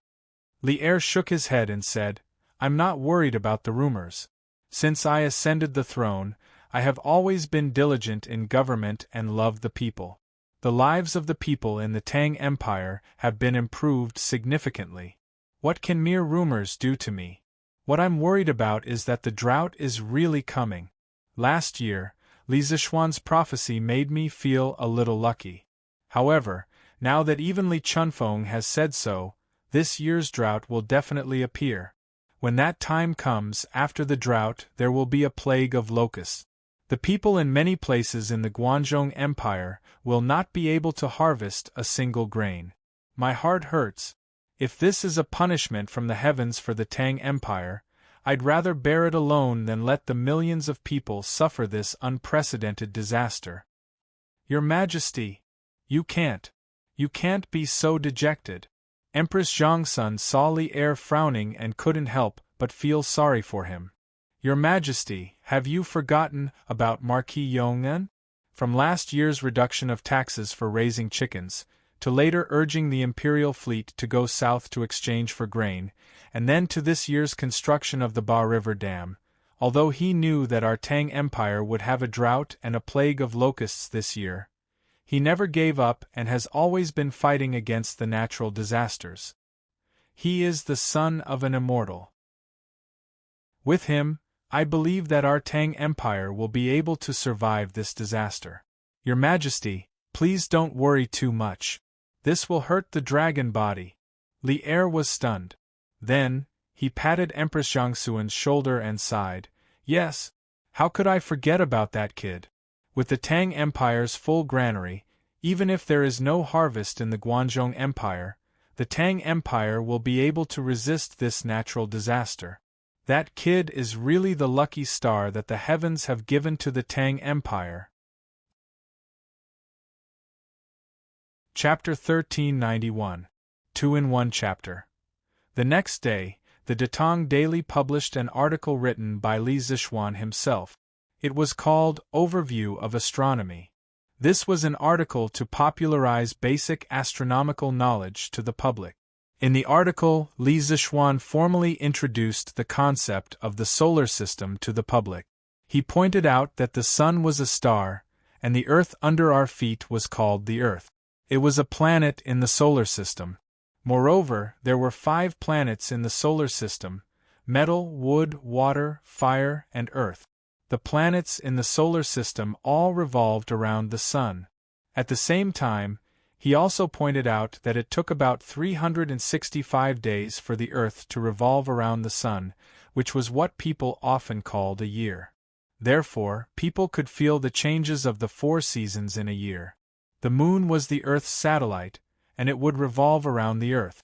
It took about 27 days for it to revolve around the Earth, which was about a month. Therefore, every month, the Moon would be waxing and waning. In addition, the Earth also rotated, and its rotation period was about a day. Therefore, people could see the sun rise and set every day. In addition, in this article, Li Zixuan also explained to the public the cause of the solar eclipse phenomenon. When the moon moved between the sun and the Earth, if the 3 of them were in a straight line, the moon would block the sun's light, and the shadow behind the moon would fall on the Earth. At that time, a solar eclipse would occur. In order to better let the readers understand the theory in the article, he also added some simple diagrams of the orbit of the stars. Basically, as long as the reader was literate, they would be able to understand the cause of the solar eclipse after reading it. Finally, Li Zixuan stated that the above content could be observed and verified with the telescopes of Yanhuang College. As for why he only mentioned the 6 planets in the solar system, metal, wood, water, fire, earth, and not the 8 planets, it was mainly because the other 2 planets, Uranus and Neptune, were relatively dim, orbiting slowly, and were at the edge of the solar system. Yanhuang College's telescopes couldn't observe them. Therefore, he could only tell people that there were 6 planets in the solar system. In fact, the ancient people mentioned several planets in the solar system in astrology. The most important content of astronomical observation was the 5 stars, 7 policies. The so-called 5 stars were 5 planets visible to the naked eye: Mercury, Venus, Mars, Jupiter, and Saturn. The so-called 7 policies were the addition of the Sun and Moon on the basis of the 5 stars. Therefore, the concept of the 6 planets in the solar system proposed by Li Zixuan was very easy to understand. With the telescopes of Yanhuang College as supporting evidence, the theory was even more convincing. Li Zixuan's intention in writing this article was to give the people a heads-up about the heavenly dog's solar eclipse that would appear in 2 days. Since ancient times, whenever the solar eclipse phenomenon appeared, it was regarded as a sign of the king's muddle-headedness, a sign that the country was about to die. This made the people panic, and those with bad intentions would take the opportunity to cause trouble, or even encourage the people to rebel. Li Zixuan wanted to tell the people in advance that the solar eclipse was a normal astronomical phenomenon, and it had nothing to do with the king's muddle-headedness. Once this article was published by Tang Daily, it immediately caused a huge sensation. The world outside the earth, such as the sky, the moon, and the sun, had always been very mysterious in the hearts of the people. Moreover, celestial bodies like the moon and the sun had special meanings in many ancient myths and legends. Now that Li Zixuan had unveiled the mystery of these celestial bodies and officially proposed the concept of the solar system, it was refreshing, and the people were shocked. What? The earth under our feet is spherical? And it even orbits around the sun? Look at this picture, there are 5 other planets that also orbit around the sun, just like the Earth? Nonsense. It's complete nonsense. How can the Earth under our feet be spherical? Also, how can the Earth under our feet revolve around the sun? Don't tell me the sun doesn't revolve around us? It's because of this that we can see day and night. You can't say that the Marquis of Yong and is spouting nonsense. Because according to the Marquis of Yong An's point of view, we have 4 seasons: spring, summer, autumn, and winter every year. Far from the sun is winter, and close to the sun is summer. A year is a cycle, and it also happens to be a revolution cycle. Furthermore, the Marquis of Yong An's Earth can rotate view is very unique, because if the Earth's rotation cycle is a day, then it can explain why there is day and night on Earth. The Marquis of Yong An's point of view is hard to not believe. I heard that there is a scholar in the Imperial Bureau of History who uses astronomical telescopes to observe the celestial bodies in Yanhuang College. If there was no proof, the Marquis of Yong An would definitely not dare to say these points of view with such certainty. Now that he has said it, then it can definitely be proven with astronomical telescopes. That's right. That's right. The Marquis of Yong An is a knowledgeable person, and since he dares to say this, and has so much proof in his hands, it means that it is all true. I believe the Marquis of Yong An's words. I also believe it. And today I finally understand why there is a solar eclipse. It turns out that the moon is blocking the sunlight that shines on Earth. In the past, people thought that the solar eclipse was a bad omen, but looking at it now, it is so laughable. The people were discussing Li Zixuan's article.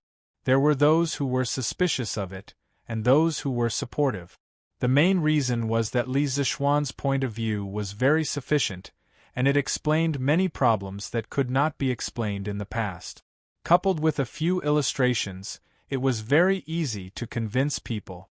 At this time, Li Zixuan could not help but be thankful that he was an engineering student in his previous life, because engineering students paid the most attention to clear logic, sufficient evidence, and sufficient data. It was because of this rigorous academic quality that he was able to write a scientific article that was completely different from the style of this era, and yet was able to convince the majority of people. Besides, Li Zixuan had put on a, "If you don't believe me, come to the Yanhuang Academy and see for yourself with your binoculars" posture. This strong confidence was even more convincing.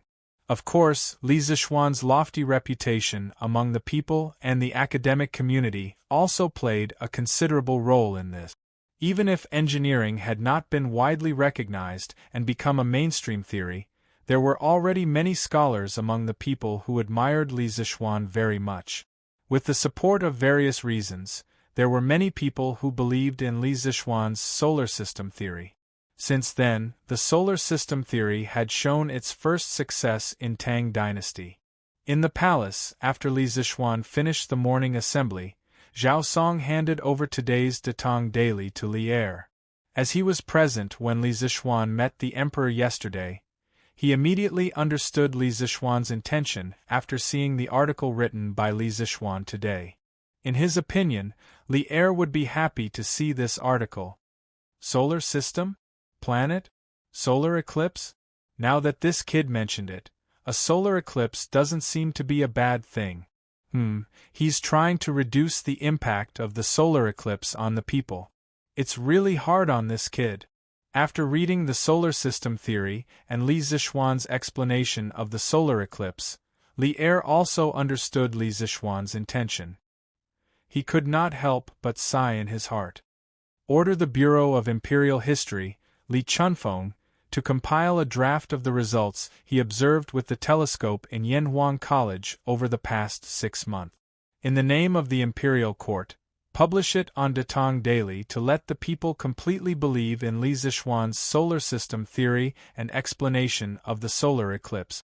After thinking for a moment, Li Er gave the order. Li Chunfeng had borrowed the telescope in Yanhuang College for so long, so naturally, he had discovered something. Regarding the orbit of the planets in the solar system, Li Chunfeng had already drawn a star map at the beginning of the year and secretly showed it to Li Er. Therefore, when Li Er saw Li Zixuan's theory now, he did not seem so surprised. Li Er was not afraid of the rumors during the solar eclipse, nor did he intend to make arrangements in advance to deal with it. However, now that Li Zixuan had helped him, he naturally did not mind going with the flow and providing Li Zixuan with official evidence to let more people believe in Li Zixuan's theory. Zhao Song understood and said, "Yes, Your Majesty. This old servant will go to the Bureau of Imperial History to pass on the decree." The impact of Li Zixuan's solar system theory was not small at all. After the news spread to the Japanese diplomatic corps, the King of the Mountain Back seriously read the Overview of Astronomy more than 10 times. In the end, he could not help but sigh. The Marquis of Yong'an is really a learned man. I have never heard of such a theory, but it is so reasonable and it is hard not to believe. While our people are still worrying about food and clothing, the Marquis of Yong'an has already set his sights on the world. Such knowledge and such breadth of mind, I am afraid that no one in the world can compare to him. If he can be used by our country, then our country will not have to worry about not being able to prosper and prosper. After sighing for a while, he looked at his subordinate and asked, "Ishikawa Joki, how is the training of our football team?" After Yoko Ono's death, he had one less person to serve him at all times. Now, he was the head of his guards, taking over Yoko Ono's position. "Your Highness, the progress of the football team's training has been very good recently. We have learned the tactics of a few of the top-ranked teams in Tang, and now the cooperation between the team members is very good. A few days ago, we had a private competition with a few Tang First Division teams, and we won all of them. This subordinate believes that we can fight against the best team in Great Tang and emerge victorious." Ishikawa Joki was a Japanese warrior in his 30s. Although he was not burly, his body seemed to be filled with strength, and no one dared to underestimate him. At this time, he was reporting to the King of the Mountain Back respectfully. The King of the Mountain Back said with satisfaction, "Good. When the Tang Football League is over, I will go to see the Emperor of Tang and request to compete with their best team. The Tang people are prideful, and the Emperor will definitely agree. If we win, maybe the Emperor of Tang will accept our conditions. In the future, the Japanese can send students to Yanhuang College to learn advanced knowledge." The term students originated from the cultural exchange between China and Japan during the Tang Dynasty. It meant Japanese students who stayed in China to study after being sent back by the Tang Dynasty. In modern times, it generally refers to students who stayed in foreign countries to study or do research. This guy really had a good plan. He had never given up on the engineering knowledge of Yanhuang College. As the saying goes, the onlooker sees more clearly. While the Tang people were still fighting each other over Confucianism and engineering, the king of the mountain back, an outsider, had already seen through the fact that engineering was more practical than Confucianism.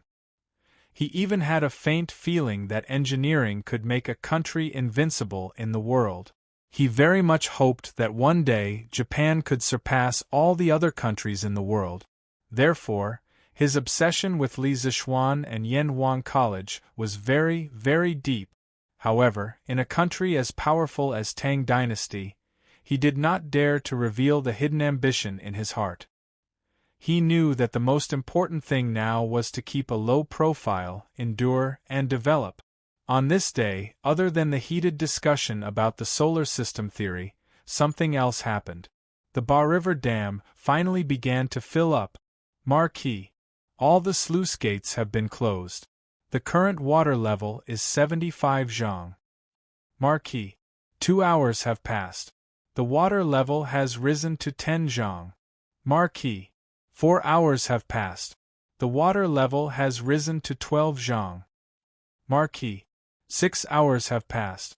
The water level has risen to 13 zhang. Starting from 9 in the morning, all the sluice gates of the dam were closed. The previously built aqueducts were all blocked. The water level in the upper reaches of the Ba River was constantly rising. Fortunately, there were no people living near the riverbed in the upper reaches. Otherwise, they would be in danger of being flooded.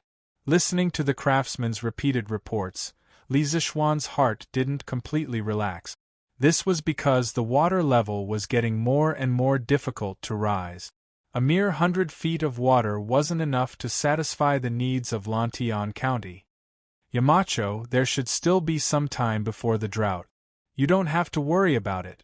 During this period of time, as long as there is rain in the upper reaches of the river, the water level of the Ba River Dam will easily break through to more than 25 zhang.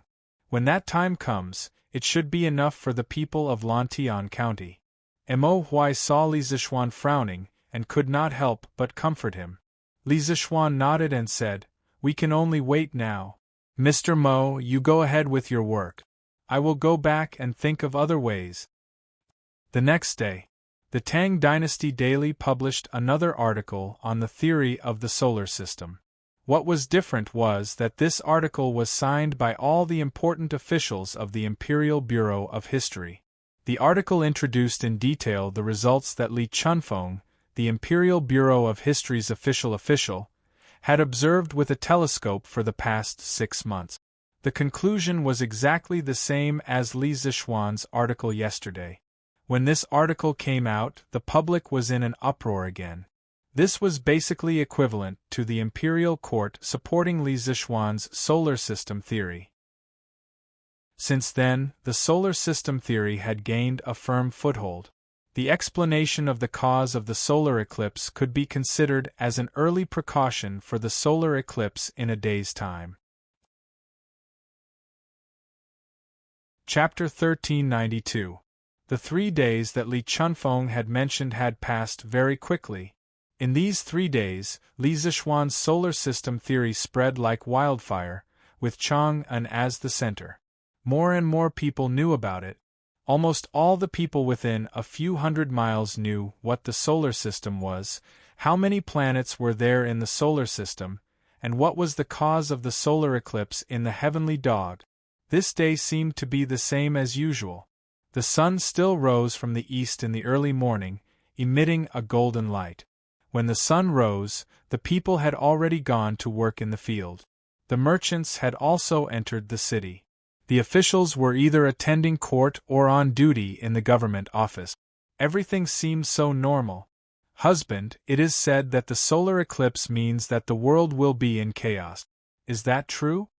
In the courtyard of Yunshan, the Li family, who had known that the solar eclipse would happen, did not go anywhere today. Han Yushi leaned on Li Zixuan in the backyard and asked softly. Li Zixuan shook his head and said, "Of course not. Didn't I say it before? The solar eclipse is just an astronomical phenomenon caused by the movement of the stars. It has nothing to do with the world being in chaos or the prince being muddle-headed." Han Yushi frowned and said, "But these legends have been around since ancient times. It is hard for me to understand them in such a short time." Li Zishuan smiled and was about to speak when Pang Feiji suddenly walked in from outside and said, "Marquis, bad news. Priest Li insists on going to the courtyard of the Guanghua building of the Academy. He wants to use the astronomical telescope to observe the solar eclipse. No one can stop him." Previously, Li Zishuan had not only introduced the cause of the solar eclipse in the article, Overview of Astronomy, but also reminded the people not to directly stare at the sun for a long time when the solar eclipse was coming. Otherwise, it would hurt their eyes. Although he had mentioned this, not many people seemed to have noticed it.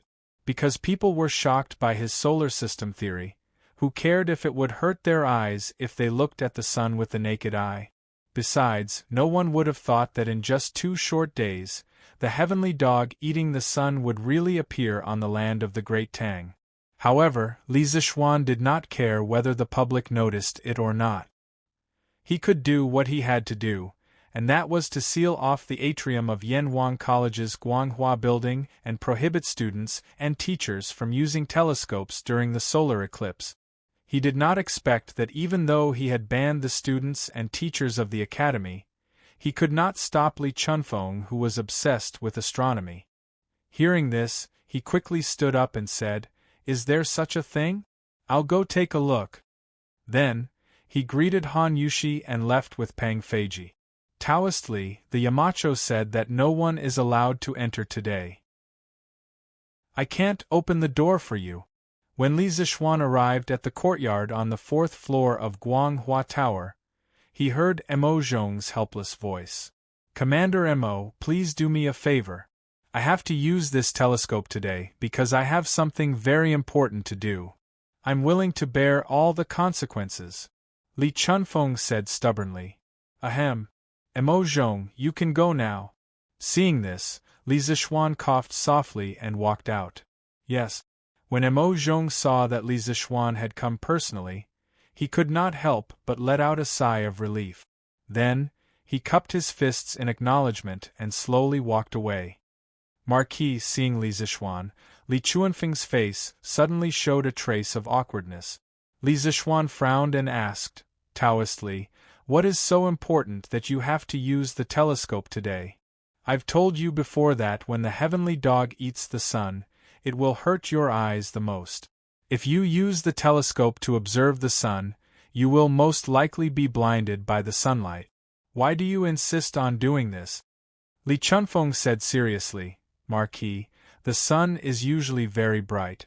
Whether it's with the naked eye or with the telescope, it's impossible to observe the sun directly. It's rare to see a heavenly dog eat the sun. When that time comes, the sun will be much dimmer. If I don't take this opportunity to observe it with my own eyes, I will not be satisfied. I hope that Marquis will allow me to do this. I will end my observation before the sun reappears. It should be fine.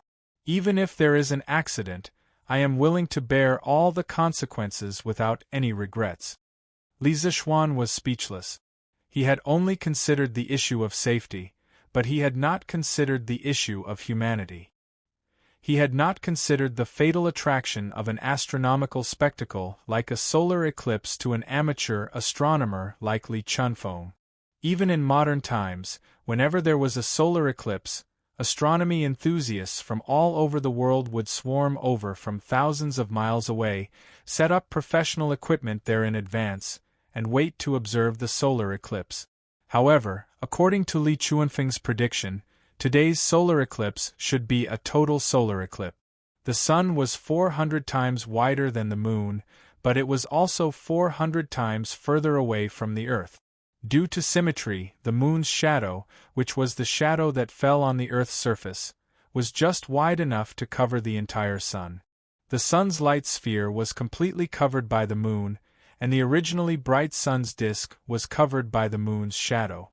At this time, a total solar eclipse would occur. Other than total solar eclipses, there were also partial solar eclipses, annular solar eclipses, and so on. However, relatively speaking, Only during a total solar eclipse could people safely look at the sun with their naked eyes. During a total solar eclipse, almost all of the sun's light was blocked. Only the sun's corona could be seen, and the corona's light was only equivalent to the full moon. Therefore, the light at this time was acceptable. However, the light from a small part of the photosphere was enough to hurt our eyes. Therefore, it was better to have safety measures during a total solar eclipse.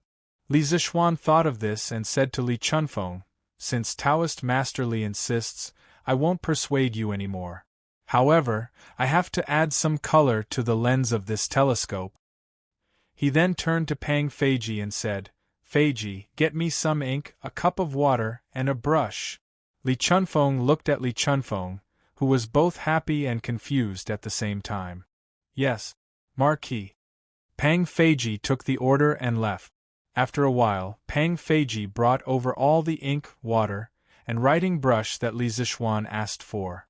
Under the two's confused gaze, Li Zixuan first diluted the ink with water, then dipped the writing brush in the diluted ink.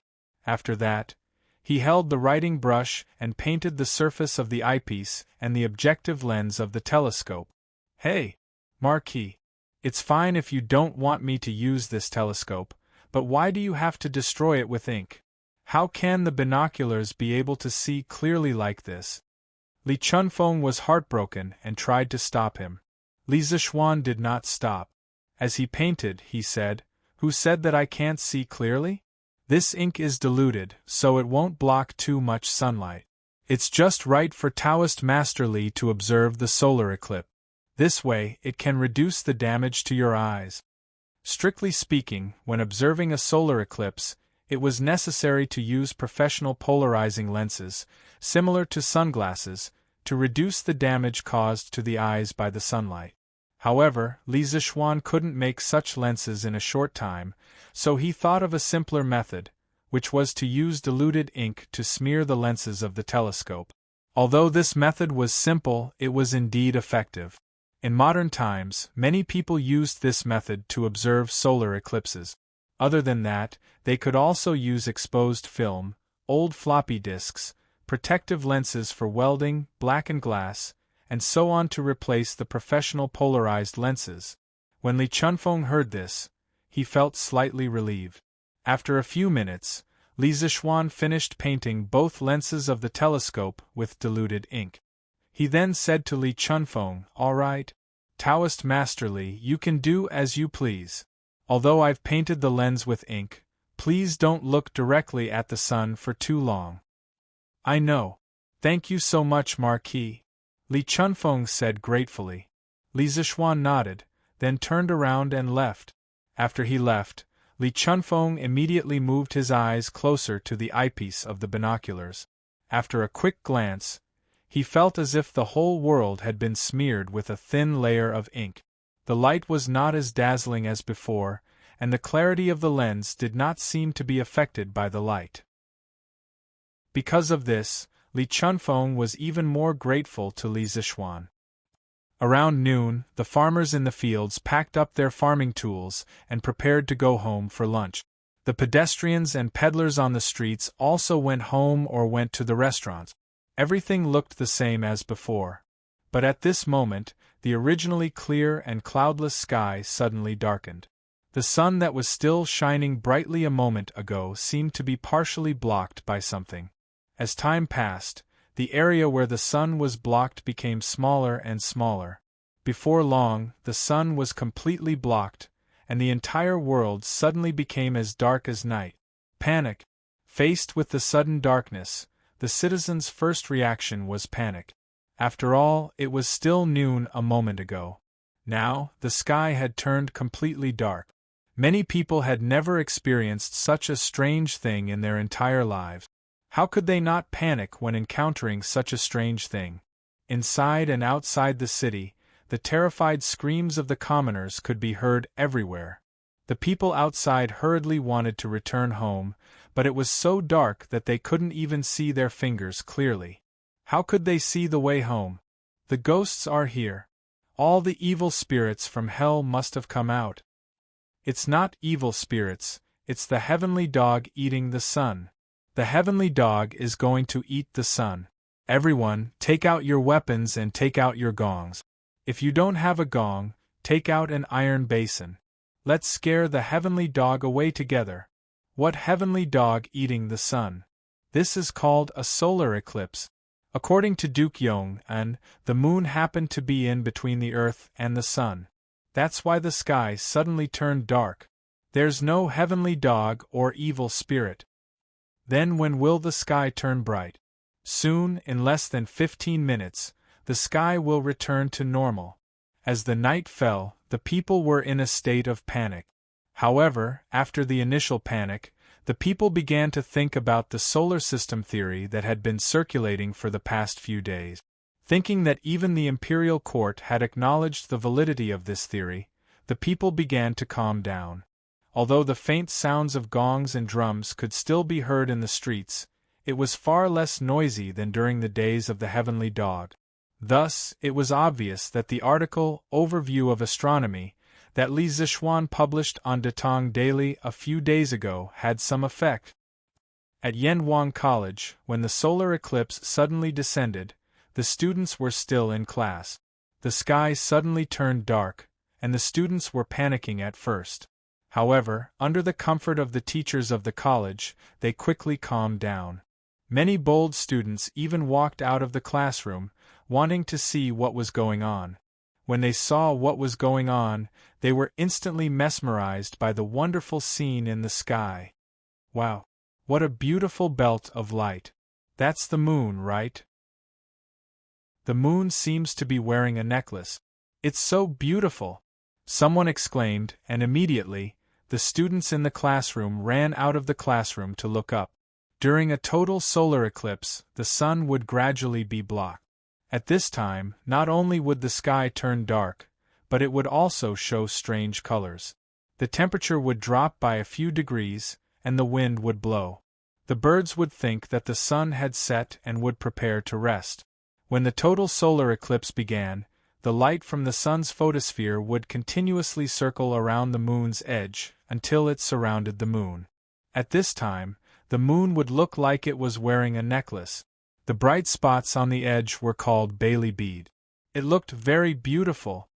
Everyone, go into the classroom. Yamacho said that you can't look at the sun directly for too long. Otherwise, it will hurt your eyes. All students, go back to the classroom now.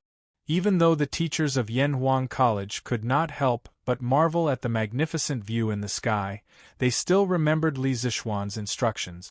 Therefore, the teachers walked out of the classroom and chased the students outside into the classroom. In the open-air courtyard on the 4th floor of Guanghua Building, Li Chunfeng was looking at the sky with a pair of binoculars. He had completely forgotten about Li Zixuan's instructions. Right now, he wanted to stick his eyeballs on the binoculars so that he could not miss a single second. The light doesn't look right. All of a sudden, Li Chunfeng exclaimed in bewilderment, and his expression turned solemn. At the same time, hundreds of miles away from Shuafang City, a group of Turkic cavalry was marching towards Shuafang City. There were about 20,000 of them. Even though the soldiers on the horses were not wearing heavy armor like the black armored troops, the aura they exuded was not any weaker than the black armored troops. This was an elite force, the world-renowned Turkic Wolf Cavalry. Speed up a bit more. We have to reach Shuafang City before the Tang army breaks through the city. The Turkic general who was leading the group turned around and shouted. Yes. The cavalry behind him replied loudly. Then, the entire group of cavalry rushed towards Shuafang City at an even faster speed, leaving a trail of dust behind them. However, the leader of the Turkic Wolf Cavalry did not know that there were people waiting for him outside Shuafang City. Chapter 1393. Reporting. General, the Turkic Wolf Cavalry is 20 miles away from the East City Gate. There are around 20,000 of them. 3 miles east of Shuafang City, in the bushes beside the official road, a cavalry galloped over. He quickly got off his horse and cupped his fists toward Chai Shao. Chai Shao was shocked and said excitedly, "Good! Xieli did not disappoint me. Did you recognize who the general is?" "General, the enemy general is Ashina Shirchu. A few years ago, the Turkic invaded our Tang border. I followed General Qin up north to fight the enemy and saw him." The soldier cupped his fists and replied. Ashina Shirchu, also known as Ashina Shirchu, was a Turkic noble. He was the second son of Chuluo Khan. When he was 11, he was famous for his courage and intelligence, and his archery skills were unparalleled. As such, he asked Tua Xie, the leader of the tribe, to build the ivory flag, a flag decorated with ivory as the symbol of a general or leader. Together with Xieli Khan's son, Yugu Xie, he ruled the Tiela, Hueha, Tongluo, and other tribes. Ashina Shirchu used a relaxed policy to raise the troops and raise the people. As an official, he did not collect taxes for 10 years. He once said, "Since the tribe is rich, I am satisfied." It's actually Ashina Shirchu? Good. Today, I will help Shu Bao take revenge for that arrow. You quickly go and scout and report. Hearing that Xieli had sent such a heavyweight general like Ashina Shirchu to rescue Liang Shidu, not only was Chai Shao not afraid, he became even more excited. He hurriedly ordered the scout. In the 6th year of Wuda, the Turkic invaded the Tang border. Qin Xiong followed the Qin king Li Shimin up north to fight against the Turkic. In a battle, Qin Xiong fell into a trap and was surrounded. The Turkic general at that time was Ashina Shirchu, who was known for his courage and intelligence and unparalleled archery skills. Although he was surrounded, Qin Xiong naturally could not get off his horse and surrender. In the chaotic battle, Ashina Shirchu found a chance and shot an arrow at Qin Xiong's back. If not for Han Tianhu risking his life to save him, Qin Xiong might have died in battle in the 6th year of Wuda. Even so, one of Han Tianhu's legs was crippled because of the arrow. Hence, Chai Shao was helping Qin Xiong take revenge for that arrow, but it was more like he was helping Han Tianhu. "Yes, General." The soldier immediately accepted the order and left. Chai Shao ordered his men, "The Turkic reinforcements are here." "Yes." The left and right. It had been 6 days since the army arrived outside Shuafang City. During these 6 days, many things had happened. First of all, the crops in the farmland outside Shuafang City had been completely trampled by the cavalry led by Shui Wanjun, leaving Liang Shi badly battered and exhausted. If he sent out troops to deal with them, he was afraid that there was a large force of the Tang army behind him. But if he did not send out troops, he could only watch as the crops were destroyed in a mess. In the end, the people in the city panicked. After all, Shuafang City was now a dead city. Liang Shidu had closed the gates, and the crops outside were all trampled. Being trapped in the city meant that they would starve to death sooner or later. Moreover, the Tang army was hiding outside the city. Although this matter had not been confirmed, it was a fact that everyone knew. Liang Shidu saw that the people were becoming more and more restless. He could only send people to spread the news that the great Liang reinforcements were about to arrive. At the same time, he sent soldiers out of the city to ask for help from Xieli Khan. Although Yuqi Jingda's men noticed the soldiers that Liang Shidu sent out to ask for help, they did not stop them. This was because one of the goals of the imperial court was to lure the Turks to send troops. On the same afternoon that Liang Shidu sent troops to ask for help, Yuqi Jingda led the main force and surrounded Shuafang City so tightly that not even a drop of water could trickle through. Seeing the Tang army surrounding the city on all sides, the commoners, gentry, and officials in the city were even more terrified. At the same time, the hundreds of spies that Lu Min, the governor of Summer Province, had sent into the city suddenly worked together. All kinds of rumors and slanders immediately arose in the city. For example, Liang Shidu's son had raped many women, Liang Shidu had raped 10 palace maids in the palace after drinking, and afterwards, Those palace maids were all thrown into the snake pool to feed the snakes by the empress.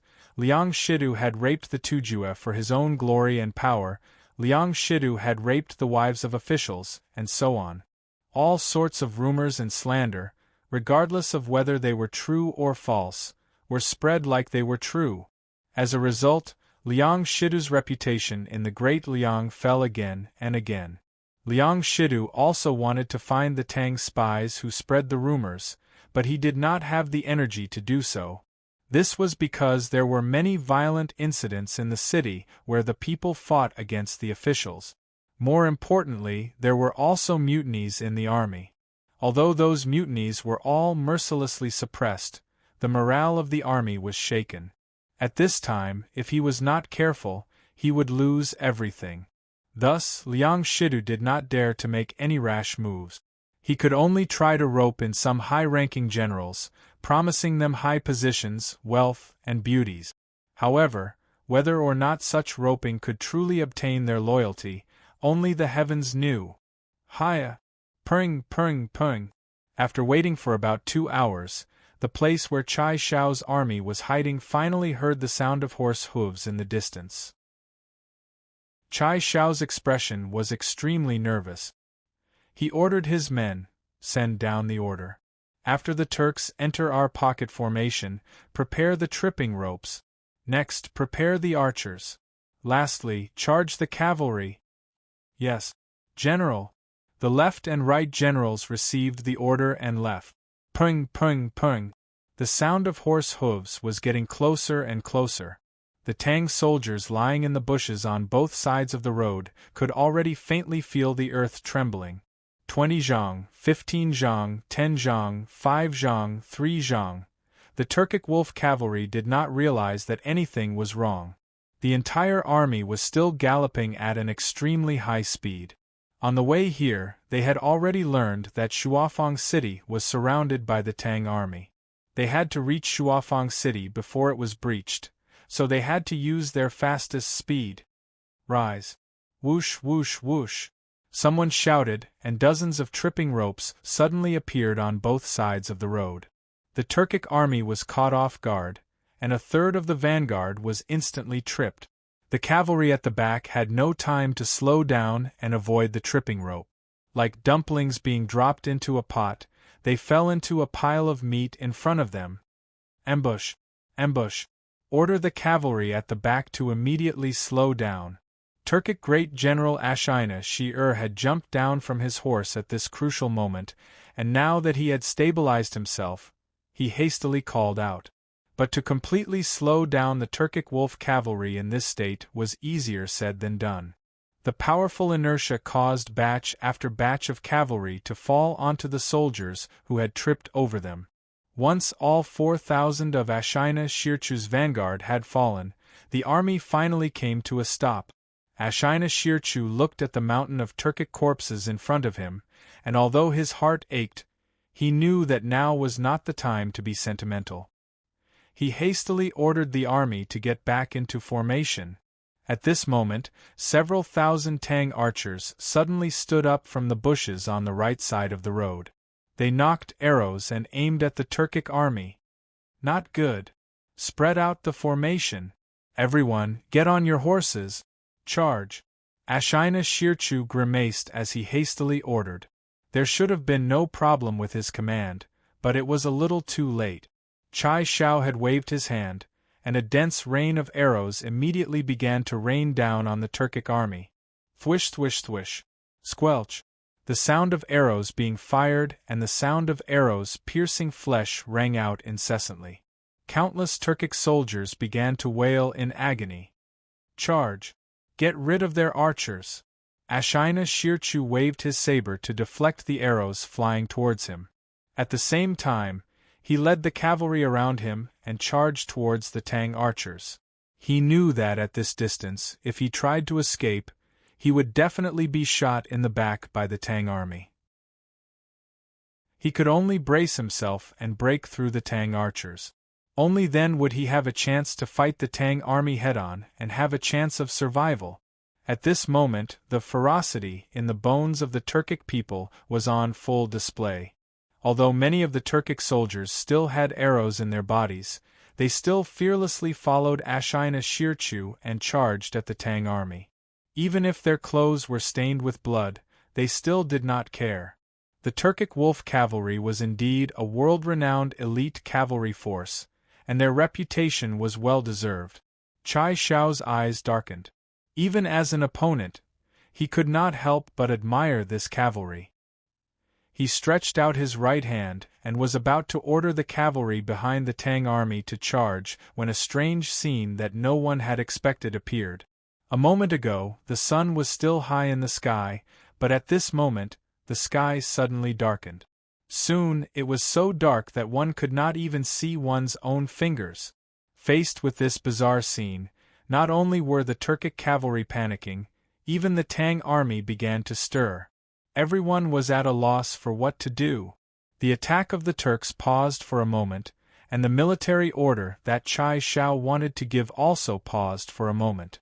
Don't panic, the heavens are helping our great Tang.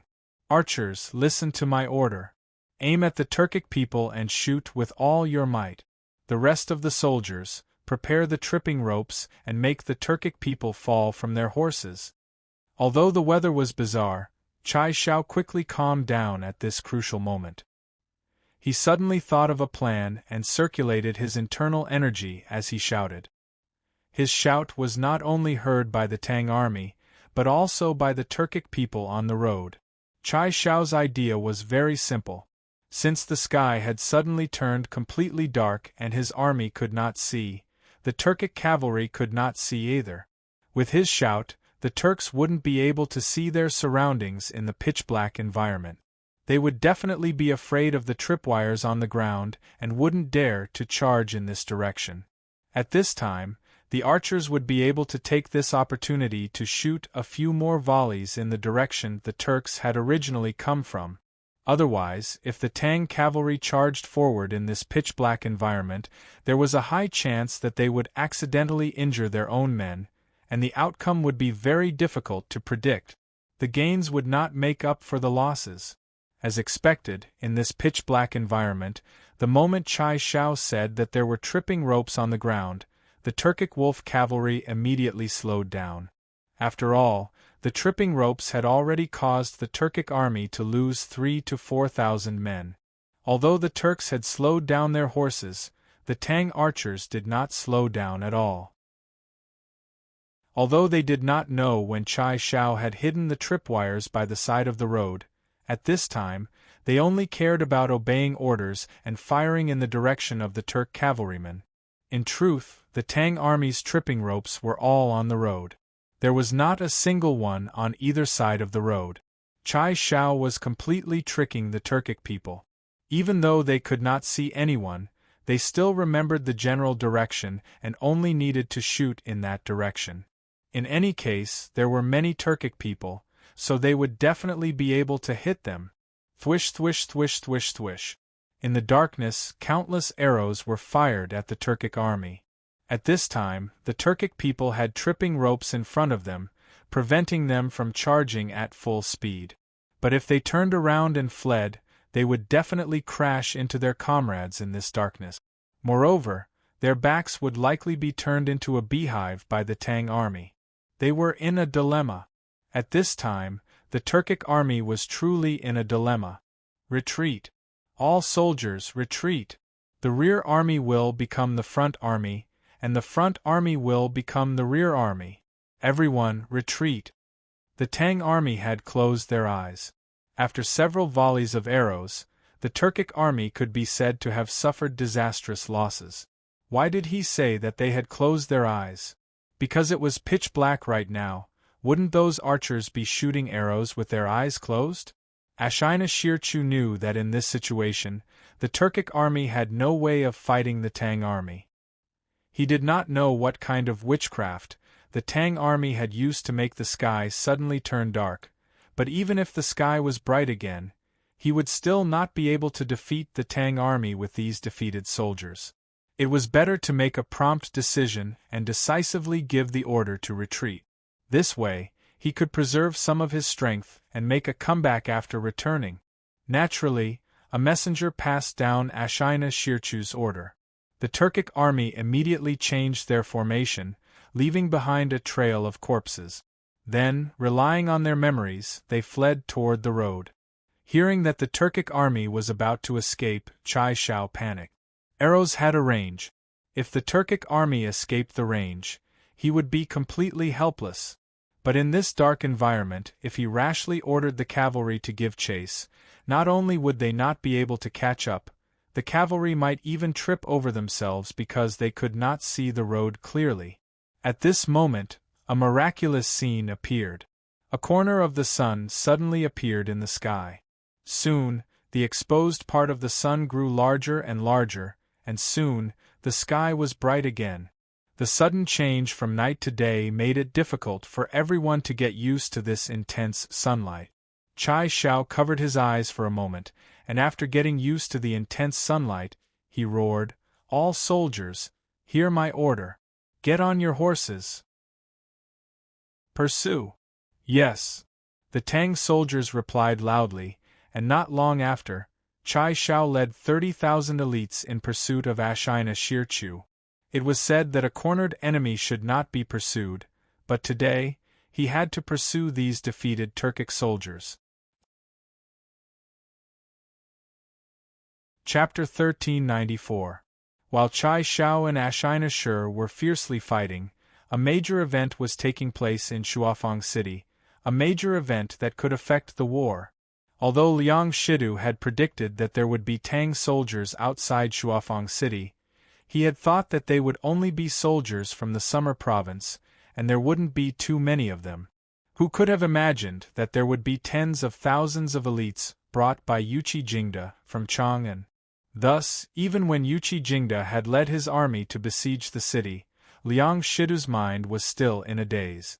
He simply couldn't understand. The Tang emissary had clearly only left 2 days ago, so how could Yuqi Jingda have arrived outside Shuafang City? The only explanation was that the Tang emissary had come with the main force of the Tang army. But this also didn't make sense. Wasn't the Tang known as the Celestial Empire, a land of etiquette and propriety? How could the officials of the Great Tang imperial court allow Li Er to bring an army to persuade them to surrender so rudely? In any case, the Great Tang's strategy of diplomacy before force had caught Liang Shidu off guard. Upon learning that the Tang army was besieging the city, the price of food in the city immediately soared, and the price grew more and more exaggerated with each passing day. On the second day of the siege, many of the grain stores in the city had been plundered. It was now the 6th day of the siege, and many of the common people and officials had no food to eat. In the desperate situation of starvation and near death, obedient people would also become mobs. In the past few days, there had been dozens of cases of mobs robbing the rich in Shuafang City. What was even more serious was that just yesterday, there had been a case of mobs attacking the county government and robbing the official storehouse. Although it had been suppressed, the rest of the citizens had already begun to stir. There was a fine line between mobs and obedient people. Now that someone had made a good start, the rest of the citizens would be able to follow suit. All of this seemed like an invisible hand was secretly adding fuel to the fire, causing the Shuafang city that had been stable for 10-some years to be on the verge of collapse in just a few days. Of course, what made Liang Shi even more anxious was the army. In the past few days, there had been cases of generals leading soldiers to mutiny. The walls of Shuafang City were indeed impregnable, but the inside was shaky and could not withstand a single blow. When it was close to noon, in a courtyard near the imperial palace of Shuafang City, a middle-aged man dressed in rough clothes was anxiously pacing back and forth in the courtyard. His expression was very ugly.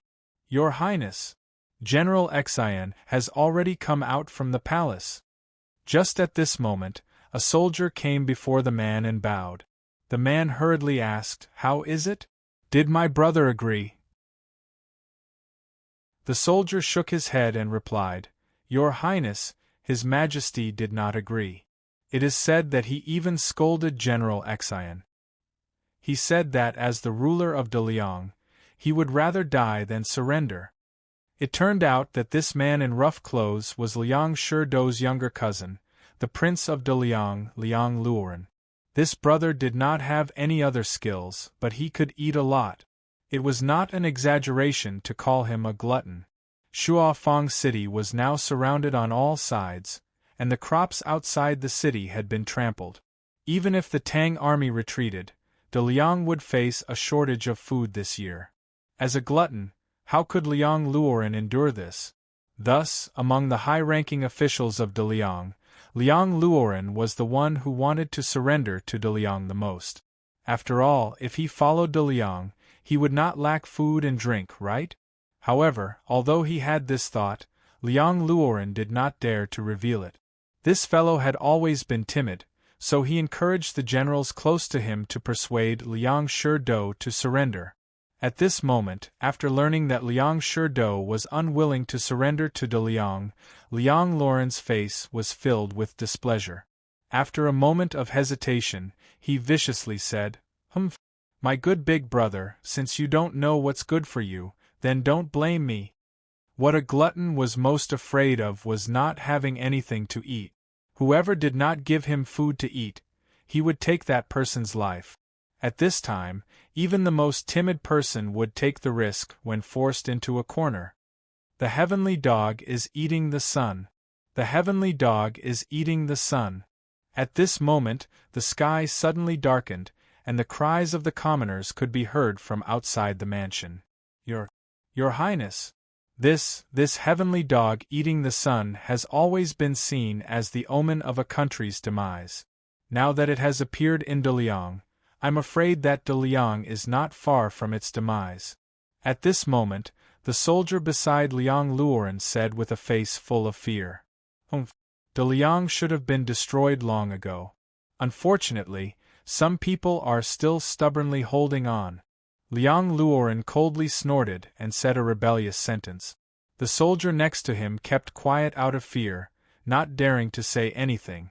A quarter of an hour later, the solar eclipse was over, and the world was bright again.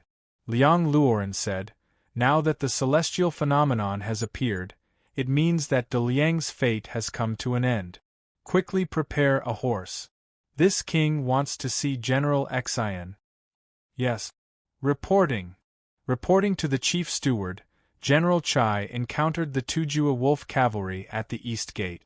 After a battle, the Tujue were defeated, leaving behind thousands of corpses as they retreated in defeat. Now, General Chai is leading the army in pursuit of the enemy. South of Shuafang City, Tang Army's central tent. A soldier rushed in and cupped his fists at Yuchi Jingda. The Tujue retreated in defeat?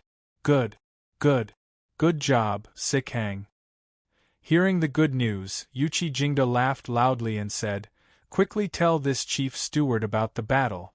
The soldier quickly began to explain. Reporting to the chief steward, General Chai set up a pocket formation on the official road 3 li from the east gate. The soldier roughly explained the battle between General Chai and the Tujue to Yuchi Jingda. Yuchi Jingda nodded as he listened. In the end, he came back to his senses and quickly ordered, Quickly ride a fast horse and catch up to General Chai. Tell him not to chase too deep and accidentally get surrounded by the enemy. Ashina Tujue is not easy to deal with. Yes. The soldier cupped his fists and left. Just as Yuchi Jingda was about to breathe a sigh of relief, another soldier walked in and cupped his fist. Reporting to the chief steward, the south gate of Shuafang City has been opened. Liang Shidou's younger brother, Liang Luoren, personally carried Liang Shidou's head and led hundreds of officials out of the city, saying that he wants to surrender to the great Tang. The moment these words were said, all the officials in the tent were stunned. Although these old generals were not experienced in hundreds of battles, they had still fought dozens of wars. But now, before they even launched an attack, the enemy directly delivered the head of the enemy to admit defeat. They had never encountered such a battle before. Could this be a trick that Liang Shidou deliberately came up with? His goal is to deceive us and make us lower our guard? Summer Province's Governor Lu Min could not help but ask. Having been in Summer Province and having interacted with Liang Shidu for many years, he subconsciously thought that Liang Shidu was using a scheme to trick them into surrendering. Shui Wanjun shook his head and said, "It shouldn't be. Opening the city gates and letting the officials out of the city would make it easy for our army to seize control of the city gate. At that time, the situation in Shuafang City would be at our mercy. Liang Shidu shouldn't be so stupid as to think of such a stupid move." The soldier cupped his fists and said, reporting to the generals, "This general has already sent people to personally check. That head is indeed Liang Shidu's head. Furthermore, according to the spies in the city, Liang Luoren had just killed Liang Shidu in the palace. Together with great generals Xian Liaoer, Li Zhengbao, and Feng Duan, they took control of the situation in the court. Then, they brought hundreds of officials out of the city to surrender." Yuqi Jingda laughed and said, "Good, good, good. Since Liang Shidu is already dead and the generals in Shuafang City have surrendered without a fight, then we have taken down Shuafang City without shedding a drop of blood. Let's go. Generals, follow this old man into the city." "Yes, sir." The atmosphere in the central tent instantly surged. All the generals cupped their fists and agreed, their faces filled with joy. After all, to be able to take down Shuafang City without shedding a drop of blood was the most ideal result. Chang'an City. The solar eclipse only lasted for a quarter of an hour before the world regained its light. The commoners discovered an interesting thing. In the past, when the heavenly dog ate the sun, everyone needed to beat drums and gongs. They used this loud noise to scare the heavenly dog away and save the sun. However, because Li Zixuan's solar system theory had been widely spread, only a small portion of the citizens went to beat the drums and gongs during the heavenly dog devouring the sun. After the initial panic, Chang'an City became quiet. However, in the end, the sun still came out. This meant that the legend of the heavenly dog was a lie. There was no heavenly dog at all. Of course, this also meant that Li Zixuan's solar system theory was correct. Therefore, after the solar eclipse, the citizens regained their peace faster than usual. Those who were eating went back to eating, and those who were going home went home. However, most of them lamented that the heavenly dog devouring the sun was because the moon had blocked the sun. "Your Majesty, after the heavenly dog devouring the sun, the citizens quickly returned to normal. No one spread rumors, and no one panicked. Now, the citizens believe what the Marquis of Yong said on de Tang daily." Royal Palace, Ganlu Hall. Li Er had personally witnessed the solar eclipse. At this moment, after he returned to the palace, Zhao Song came in to report to Li Er. Since ancient times, the county kings had placed great importance on the heavenly dog devouring the sun.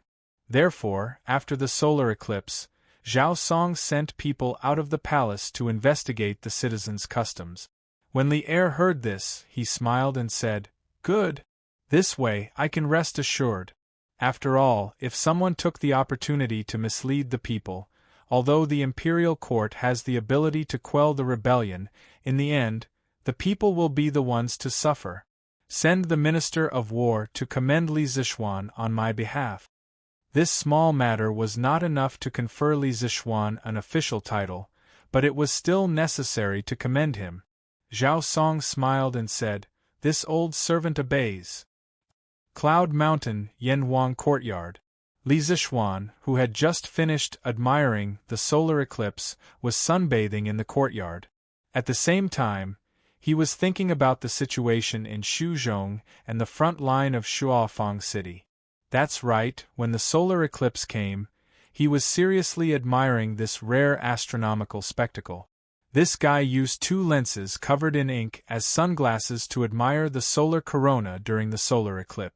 In his previous life, he had also experienced a total solar eclipse, but at that time, he was highly myopic and did not have the chance to look carefully. In this life, because of his cultivation of inner qi, his eyesight was excellent. Naturally, he did not want to miss such a good opportunity. Marquis, I just saw an incredible phenomenon. Ouch. At this moment, Li Chunfeng ran into the courtyard excitedly and said excitedly, Master, you've been waiting for a long time. However, just as he ran into the courtyard, he accidentally tripped on a bamboo stick on the ground and fell to the ground like a wild goose falling from the sand. The Li family's courtyard was full of cement. Li Chunfeng was already running very fast, so the fall was not light. His palms and arms were bleeding on the ground. Li Zixuan was far away, and Li Chunfeng's fall was too sudden, so he could not react in time. He could only watch as Li Chunfeng fell to the ground. Master Li, are you okay? Xiao He. Quickly, bring gauze, water, and medicine. Li Zixuan only reacted when Li Chunfeng cried out in pain. He quickly walked to Li Chunfeng and pulled him up from the ground. He then shouted at Xiao He, who was in the courtyard. Yes, Master. Xiao He quickly went to carry out the order. Li Chunfeng immediately waved his hand and said, No need, no need. I just didn't see the road clearly and accidentally tripped. It's just a small injury. It's not worth mentioning. I've embarrassed myself in front of you, Marquis. I'm here because I have something important to discuss with Marquis. Didn't see the road clearly? Li Zixuan looked at Li Chunfeng suspiciously. Although his eyes were a little sluggish, they were not as rigid as those of a blind person. He could not help but let out a sigh of relief and asked, Master Li, were you the one who was observing the entire solar eclipse? Li Chunfeng's face froze. He then smiled embarrassedly and said, I was fascinated by it, so you've completely forgotten what this Marquis told you before? It's a miracle that you're not blind. Li Zixuan said angrily. Although the eyepiece and objective lens of the astronomical telescope were smeared with ink, this method could only slightly reduce the damage done to the eyes by the light in the corona. It could not completely eliminate the damage. That was why Li Zixuan reminded Li Chunfeng not to use the telescope for too long when they were in the academy. He did not expect this guy to be so daring as to forsake his own eyes. Now, Li Chunfeng's eyes were not completely blind. That was definitely a blessing. Ahem, Marquis. This is all my fault, but I don't regret it, because during my observation just now I discovered a very extraordinary phenomenon. Li Chunfeng apologized embarrassedly and then said excitedly, I'm sorry. Li Zixuan saw that Li Chunfeng kept saying that he had discovered something incredible. He could not help but ask curiously, Master Li, what did you see just now? It moved. I saw the stars move. Li Chunfeng's words shocked Li Zixuan to the core. Chapter 1395. Are you saying that you saw the stars move? How is that possible? Cloud Mountain Villa. Li Zixuan frowned when he heard Li Chunfeng say that he saw the stars move. The stars that Li Chunfeng saw should be the stars outside of the solar system. The reason why stars were called stars was not because they did not move. However, the movement of stars could not be seen with the naked eye for a short period of time. There was no celestial body in the universe that was immobile. All celestial bodies were moving at different speeds.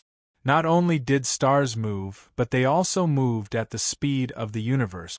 Take the Sun for example. It was spinning around the center of the Milky Way at a speed of 250 kilometers per second. The other stars moved at the same speed as well.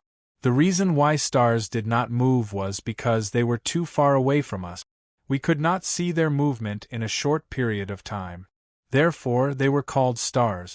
Only after tens of thousands of years or even hundreds of thousands of years would the position of stars change.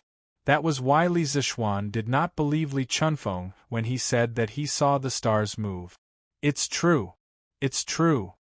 Seeing Li Zixuan's disbelief, Li Chunfeng hurriedly explained, When the sky was completely dark, I saw a cluster of galaxies around the sun's silhouette with my telescope.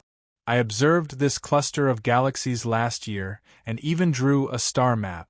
However, during the total solar eclipse today, the positions of some of the stars in the cluster of galaxies seem to have changed. Isn't this the movement of the stars? It's not that the stars are moving. It's that the direction of light has changed. When Li Zixuan heard this, he quickly recalled some things from his previous life. He couldn't help but be shocked. Good heavens, this Li Chunfeng inadvertently discovered something incredible. In his previous world, Newton stood on the shoulders of giants and saw a falling apple. That was when he realized the gravitational force between all things. Einstein stood on the shoulders of his predecessors and proposed the general theory of relativity in 1915. He believed that gravitational force was the representation of the curvature of spacetime. One of the major differences between Newton and Einstein's views on time and space was the influence of gravity on light. Although classical dynamics predicted that the gravitational force of a star could deflect the path of a photon, Einstein believed that this prediction was only a rough approximation of the actual situation. It was not the gravitational force of a star that pulled the photon, but the star curved the structure of space. This was like a person standing on a trampoline bending the surface. The photon was like a small ball rolling across the trampoline, moving along the curved structure. From the perspective of a photon, it always travels in a straight line, and the distortion of spacetime causes the photon to be deflected. Therefore, gravity was a manifestation of the curvature of space. Since the Sun is the most massive object in our solar system, the resulting spacetime curvature will be the most obvious. But to test general relativity, astronomers must study the positions of background stars near the edge of the Sun to determine the angle at which light is deflected as it passes near the Sun. The deflection predicted by general relativity is twice as large as Newtonian mechanics. However, the Sun was very bright, and it was impossible to see the background stars at the edge of the Sun unless the sunlight was blocked. A total solar eclipse. During a total solar eclipse, the Moon moved between the Sun and the Earth, completely blocking the Sun's disk. In 1917, Einstein's little fan Dyson conceived an experiment. During a total solar eclipse, the positions of the background stars near the edge of the Sun were plotted, and then compared with the normal positions of these stars in the night sky, the spacetime distortion effect could be observed. This experiment was verified in 1919, proving the validity of Einstein's general theory of relativity. Now, Li Chunfeng saw the shift of the stars during a total solar eclipse. Didn't this prove Einstein's general theory of relativity? Massive stars would cause spacetime to be bent, and light would be deflected as it traveled through it. It was equivalent to passing through a gravitational lens, so people would mistakenly think that the positions of the stars had changed, but in fact, the positions of the stars had not changed. This Li Chunfeng was a physicist who had been delayed by metaphysics. The direction of light transmission has changed? Marquis, I don't understand. Doesn't light travel in a straight line? Is it possible that it will be bent? Li Chunfeng heard Li Zixuan's mumbling and could not help but be puzzled. He had stayed in Yanhuang College for more than half a year, and he often communicated with Mo Huai, Mo Chui, and other professors in the physics department. He knew some basic physics knowledge. Li Zixuan pondered for a moment, then slowly said, Taoist Li, under normal circumstances, light does travel in a straight line. However, there are some special cases where light doesn't travel in a straight line. For example, when light passes through ice or water, it will be deflected. That's why when we use a harpoon to spear fish, we have to stab the fish a few inches deeper into the fish's body. Because the fish we see at that time are not real fish, it's just an illusion. Li Chunfeng heard this and nodded slightly. He had heard these theories from Mo Huai and Mo Chui, so it was not difficult to understand. However, Marquis, I understand what you said, But the light emitted by the stars in the sky only passes through the vast space in the process of transmission. It doesn't pass through ice or water. According to what you said in the textbook of physics, if the refractive index of the transmission medium doesn't change, then the transmission direction of the light won't change. Why do you say that the transmission direction of the light has changed? Li Chunfeng was puzzled. Li Zixuan heard this, and could not help but think that Li Chunfeng was quite knowledgeable about the physics of Yanhuang College. He smiled and said, Master Li, there is one thing that I can tell you clearly. The stars in the sky do not move in a short period of time. Only after tens of thousands of years or even hundreds of thousands of years will you be able to see the changes in their positions. Therefore, the only explanation for the movement of the stars you saw just now is that the light emitted by the stars was deflected when it passed near the sun. It was as if the light passed through a lens. As for why this strange phenomenon occurred, you will have to figure it out yourself. However, I can provide you with a hypothesis.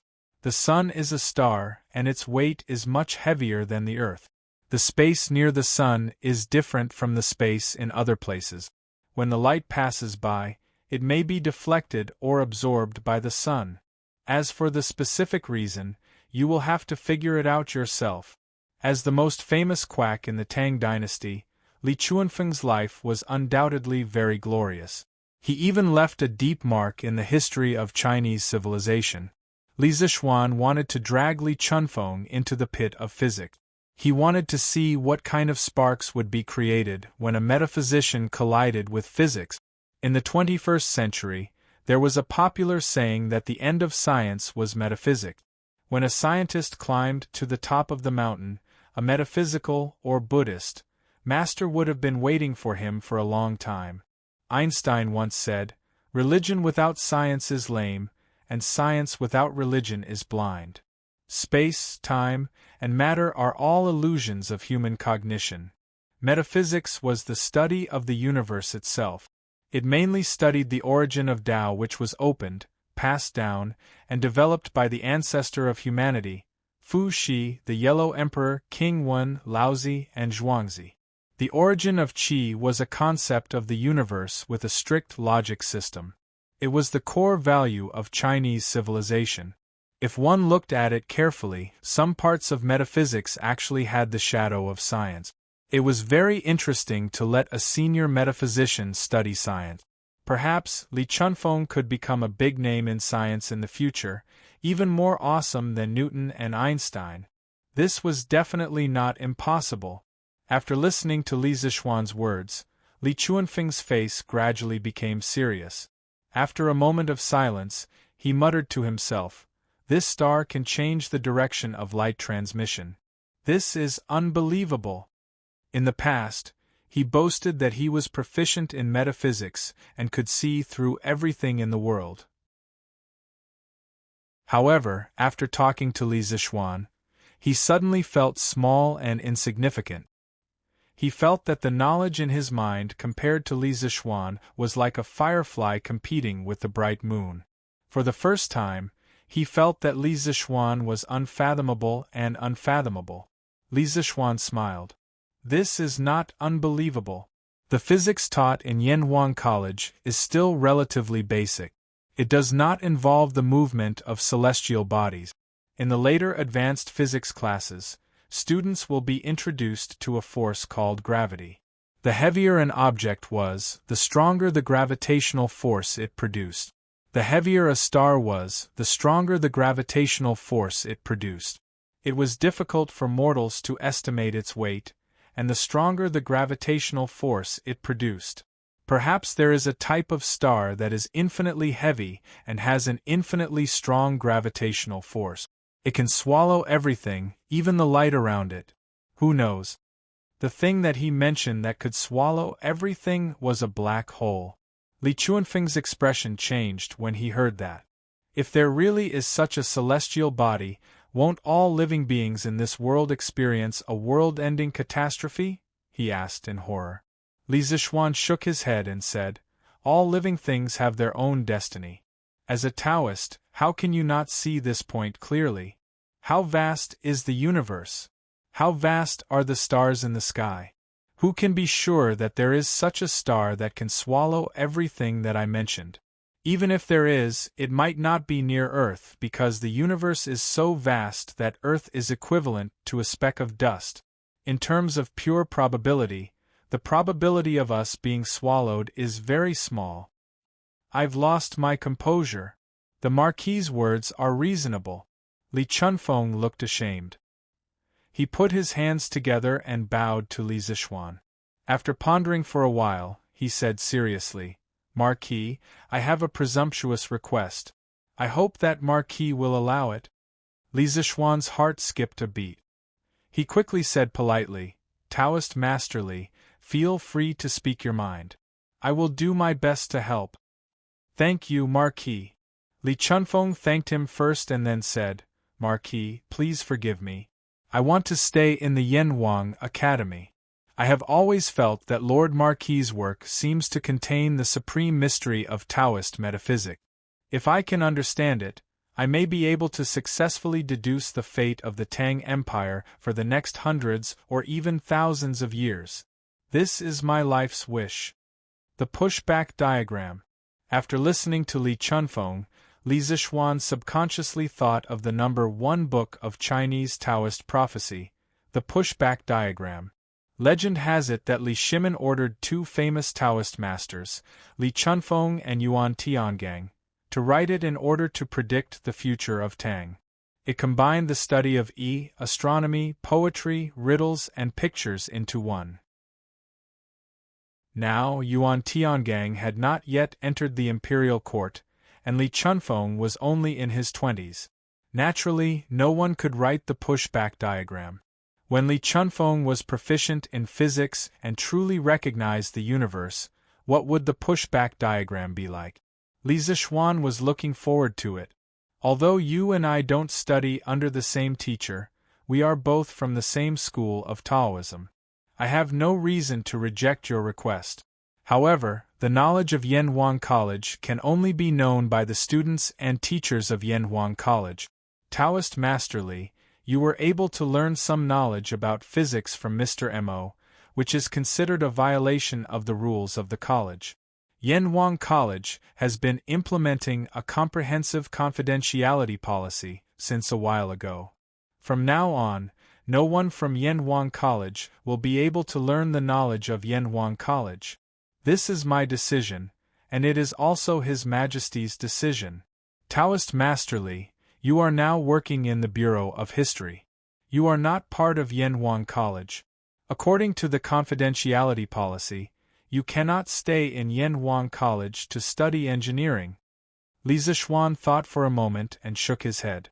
It was true that he wanted to pull Li Chunfeng into the big pit of physics, but the confidentiality rules of the Yanhuang Academy could not be violated by anyone.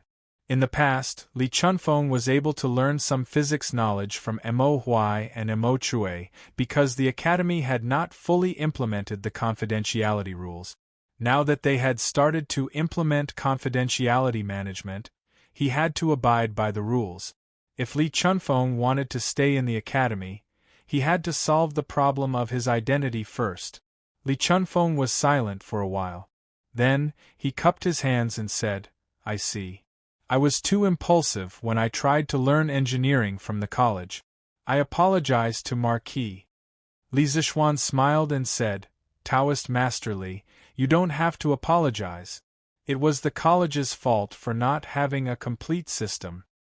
Li Chunfeng's eyes suddenly lit up and said, Since only people from Yanhuang College can learn engineering, I wonder if Marquis is willing to accept me as his student? I am willing to resign from my position in the Bureau of History on behalf of His Majesty. Li Chunfeng wanted to be a student in Yanhuang College? Li Zixuan almost laughed when he heard that. Li Chunfeng's son, Li Yan, was studying in Yanhuang College. Wouldn't that mean that father and son would be in the same college? No. Li Zixuan paused for a moment and quickly said, Taoist Master Li's knowledge is more than enough to be a teacher in the college. How can you be a student? Also, Taoist Master Li is very talented and is highly valued by the Emperor. How about this? Taoist Master Li can ask the Emperor if you can be a teacher in Yanhuang College while being a teacher in the Bureau of History. Li Chunfeng was very tempted. He cupped his hands and said, "If that's the case, thank you very much, Marquis. I will return to Chang'an now and report to the Emperor." Go. Li Zixuan did not show it on his face, but on the inside, he was overjoyed. He had accidentally tricked the most famous conman of Tang Dynasty into becoming a teacher in the college. This was a great deal. As for what kind of chemical reaction Li Chunfeng would have with engineering, only God knew.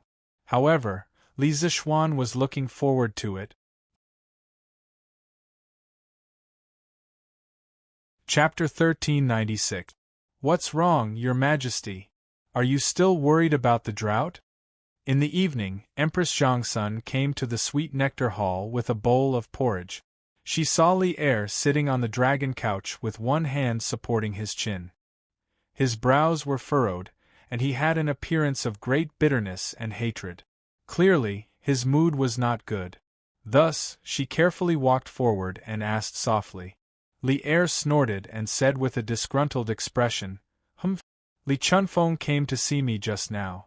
He said that he wanted to work as a teacher in Yanhuang College and hoped that I would allow it. If I didn't allow it, he would resign from his position in the Imperial Historian Bureau.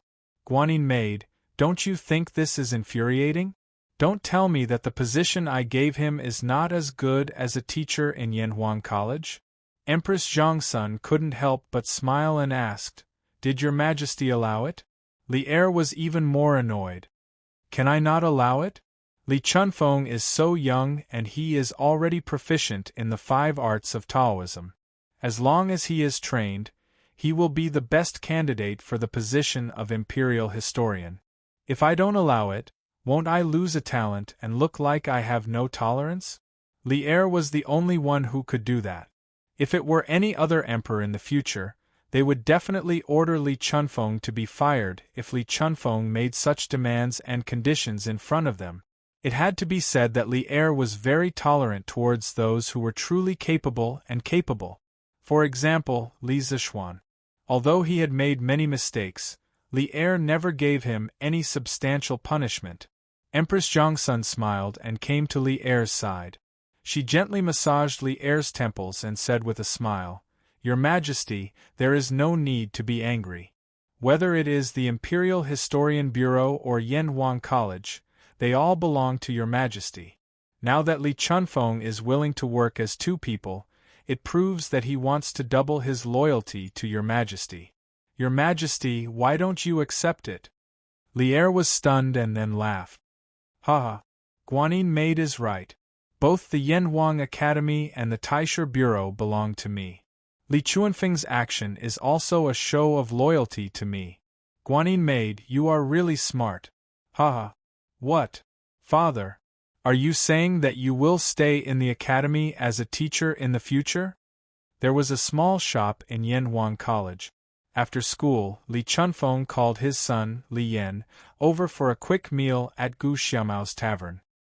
He also told Li Yan about his preparation to join Yanhuang College. Li Yan's eyes widened in disbelief. Li Chunfeng took a sip of wine and chuckled. That was right. Marquis, oh no, Yamacho, he has promised me.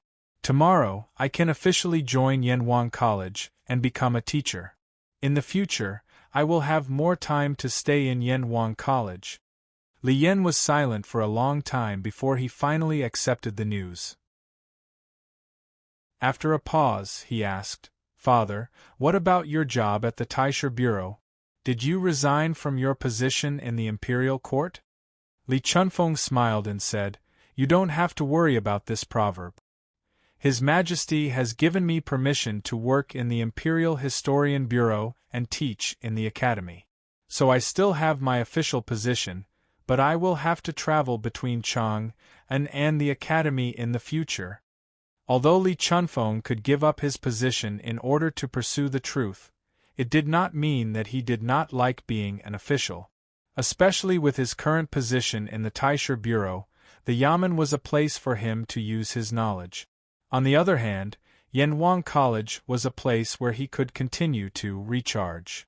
The two did not conflict at all. Instead, they complemented each other. Li Yan was surprised. His Majesty is really generous and righteous. I didn't expect him to agree to your suggestion.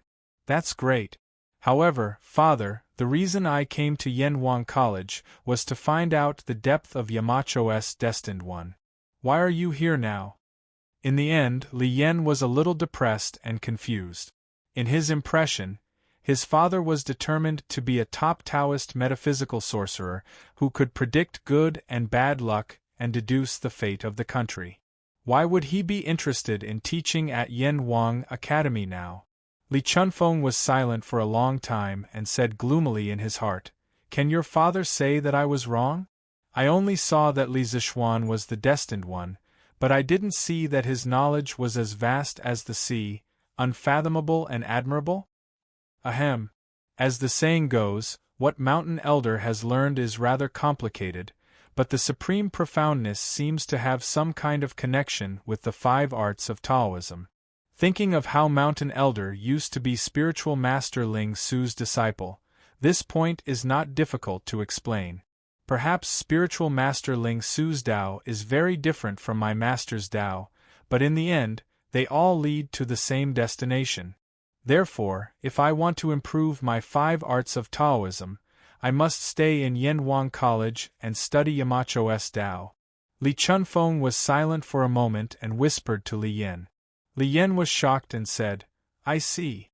However, forgive me for being slow, but I still can't see the connection between Yamacho's knowledge and the 5 arts of Taoism." Li Chunfeng smiled and said, "Ha ha. No rush, no rush. You will slowly discover the proverb in the future. Come, let's eat. In the future, you and I will be father and son as well as teacher and student. It will be a good story." Yanwang College had a new teacher, and he was an official in the imperial court. This was new. Many of the teachers in Yanwang College had been officials before, and their positions were not low. For example, Li Gang and Yen Silu were not only officials, but also first-rank officials. They had a high reputation in the imperial court and among the scholars. However, that was the glory of the past. Before this, no official in the imperial court came to Yanwang College to be a teacher. Li Chunfeng had set a precedent, of course. Li Zishuan was an exception. The fact that Li Chunfeng was able to hold 2 important positions at the same time was enough to show how much the emperor valued him. In the first month, Li Zishuan did not assign any teaching tasks to Li Chunfeng. Firstly, Li Chunfeng needed to pass the college's secret exam and study the college's physics textbook. Secondly, Li Chunfeng had to balance his work with the Bureau of Imperial History. He needed time to get used to it. That's right. Li Zishuan planned to arrange for Li Chunfeng to teach the subject of physics. Although Li Chunfeng's current level of physics was not as good as Mo Huai and Mo Chui's, his mathematical ability was definitely the best among all the physics teachers. Elementary physics might not require a strong mathematical ability, but advanced physics required a high mathematical ability. The world's top physicists like Newton, Einstein, and Maxwell had another identity, and that was mathematicians. Therefore, Li Zishuan had a long-term plan when he assigned Li Chunfeng to the physics department. 3 days later, in the morning. Early in the morning, Li Zishuan had just finished his breakfast when Pang Feiji rushed into the courtyard with a letter in his hand. "Marquis, someone in Sichuan has sent you a letter." "Sichuan? Could it be a letter from Shurqing? Quick, let me see it." Li Zishuan was shocked. He quickly took the letter from Pang Feiji's hands, opened the envelope, took out the letter, and began to read it carefully. Pang Feiji secretly observed Li Zishuan's facial expression. Seeing that Li Zishuan was getting more and more excited, he could not help but feel happy as well. After about 20 breaths, Li Zishuan finally finished reading the letter. He smiled happily and said, "Hee hee. Shurqing did not disappoint. The vanadium mine in Sichuan is finally ready to be mined. Li Zishuan waved at Sanbao, who was in the courtyard, and said, Sanbao, come here. Young master. Sanbao thought that something good had happened to him. He quickly ran over and bowed to Li Zishuan. Li Zishuan smiled and said, Sanbao, I want you to go to Sichuan again. Young master. Sanbao. Sanbao hasn't done anything wrong recently. Please don't send Sanbao to die in Sichuan again. Sanbao instantly put on a long face and said with a wronged expression. The last time he went to Sichuan, he almost lost his life there. How would he dare to go there again? Wasn't that seeking his own death? Li Zishuan was taken aback.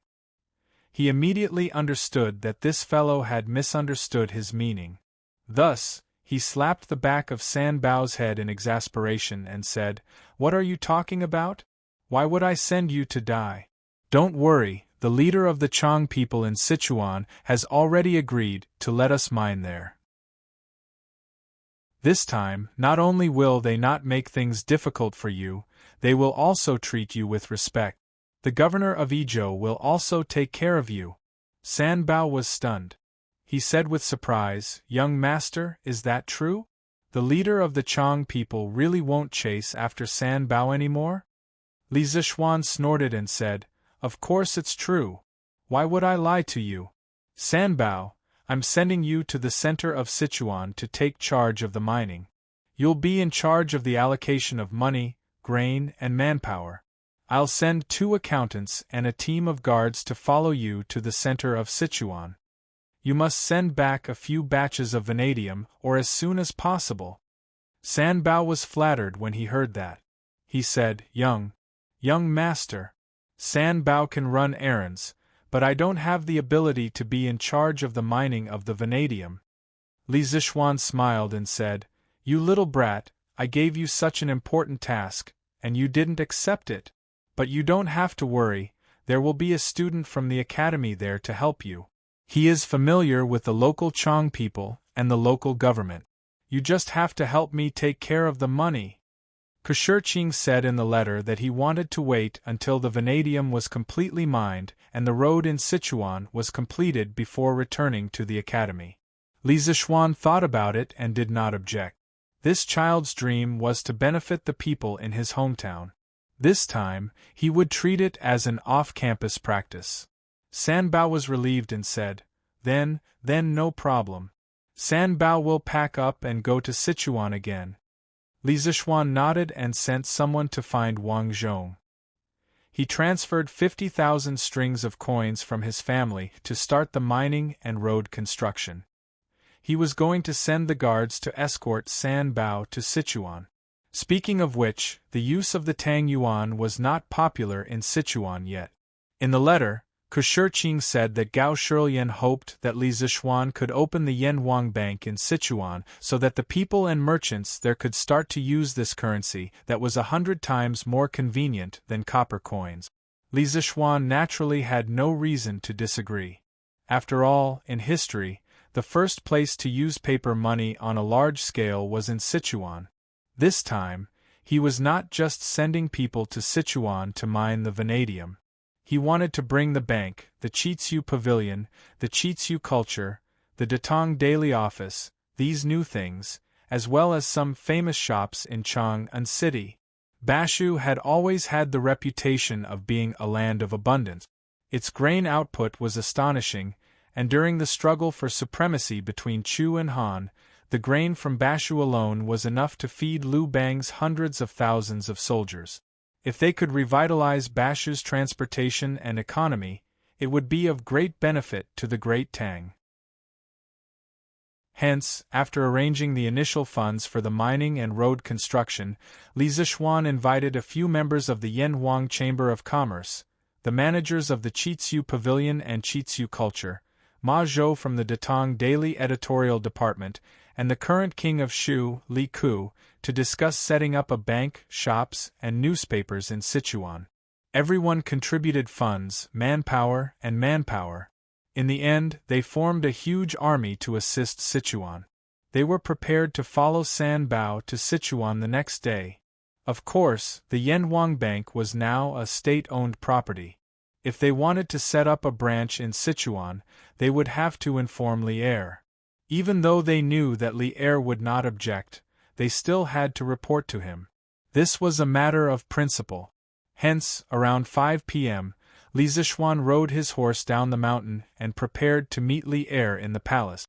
Just as he entered Chang'an City, Li Zishuan heard the sound of horses galloping behind him. Following which, he heard someone shouting, "Great victory! General Yuqi has achieved a great victory in Shuafang City. Killed more than 10,000 Turkic wolf cavalry soldiers. Liang Shi was killed by his subordinates. The officials in Shuafang City have surrendered." As soon as he finished speaking, a soldier rode past Li Zishuan on his horse. As he ran, he continued to shout, "Victory! General Yuqi has achieved a great victory in Shuafang City. Killed more than 10,000 Turkic wolf cavalry soldiers. Liang Shi was killed by his subordinates. The officials in Shuafang City have surrendered." When the commoners heard this, they instantly became lively. "The imperial court has achieved a great victory again? That's great. That Liang Shi stole from our great Tang prefecture, and even sided with the Turkic people. He should have met with such a fate long ago. That's right. That's right. General Yuqi has done well. This kind of traitor who betrayed the Han people should be cut into pieces. Yes, yes, yes. The front line has achieved a great victory. No matter what, we have to drink a few cups tonight." When the commoners heard this news, they naturally cheered. They were overjoyed that they were able to live in such a prosperous dynasty. However, Li Zishuan heard another meaning from the news. He muttered to himself, "Killed more than 10,000 Turkic wolf cavalry soldiers? The Turkic people have indeed sent out their troop. Looks like the war between our great Tang and the Turkic people is about to begin." Hiya! After regaining his senses, Li Zishuan hurriedly urged a Bai to gallop toward the imperial city.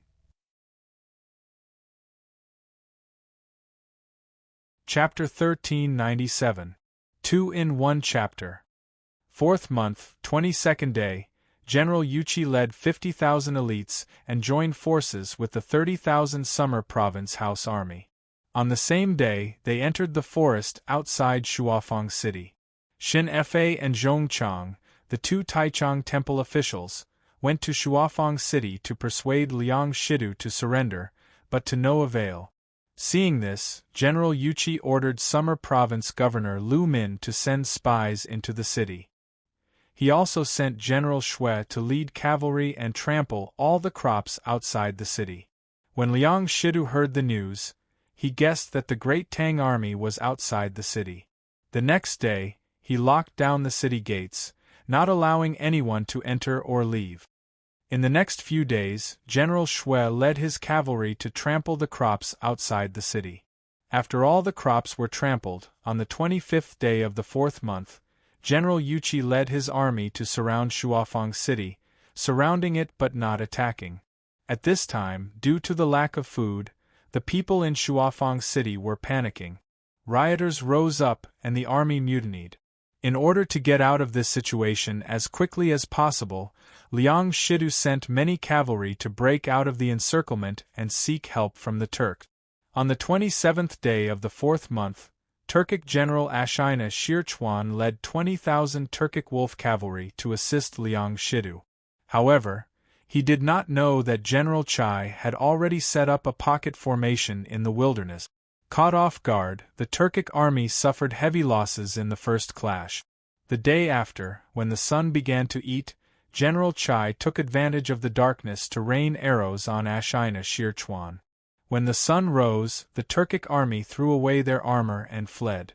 In this battle, General Chai killed 10,000 Turkic wolf cavalry at the price of less than 100 casualties. On the other side of Shuafang City, Liang Shidu was killed by his cousin Liang Luoren. Liang Luoren then led all the officials and generals of Shuafang City to surrender. Only then was Shuafang City taken without bloodshed. Within the Sweet Dew Hall, the messenger soldier from the front lines reported the details of the battle to Li Er. When Li Er heard this, he could not help but smile. Ha ha! Good, good. This battle was well fought. You can go and rest first.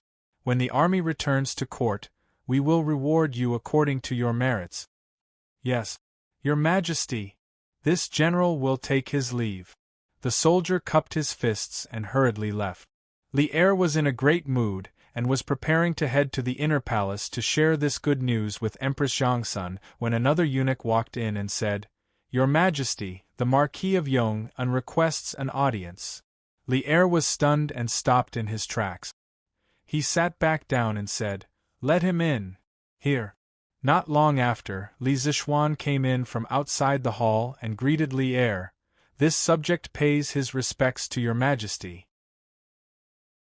Congratulations to Your Majesty for the great victory on the front lines and the recovery of the north. Now, our great Tang has finally unified the Central Plains. Just now, when the messenger soldier was reporting the results of the battle to Li Zixuan was waiting outside the hall for his summons. His hearing was sharp, and naturally, he heard every word. Li Er was amused when he heard that and said, Get up. Brat, you're rather well informed. Not only has the imperial court recovered Shuafang City, the Turks have also sent troops because of Liang Shidu. This way, the great Tang will have a good reason to send troops to the Turks in the future. The plan you formulated back then has all been realized. No matter how you look at it, this can be considered a great merit. Whatever reward you want, just tell us. One could see that Li Er was in an extremely good mood. The main reason was that this battle had been fought too beautifully.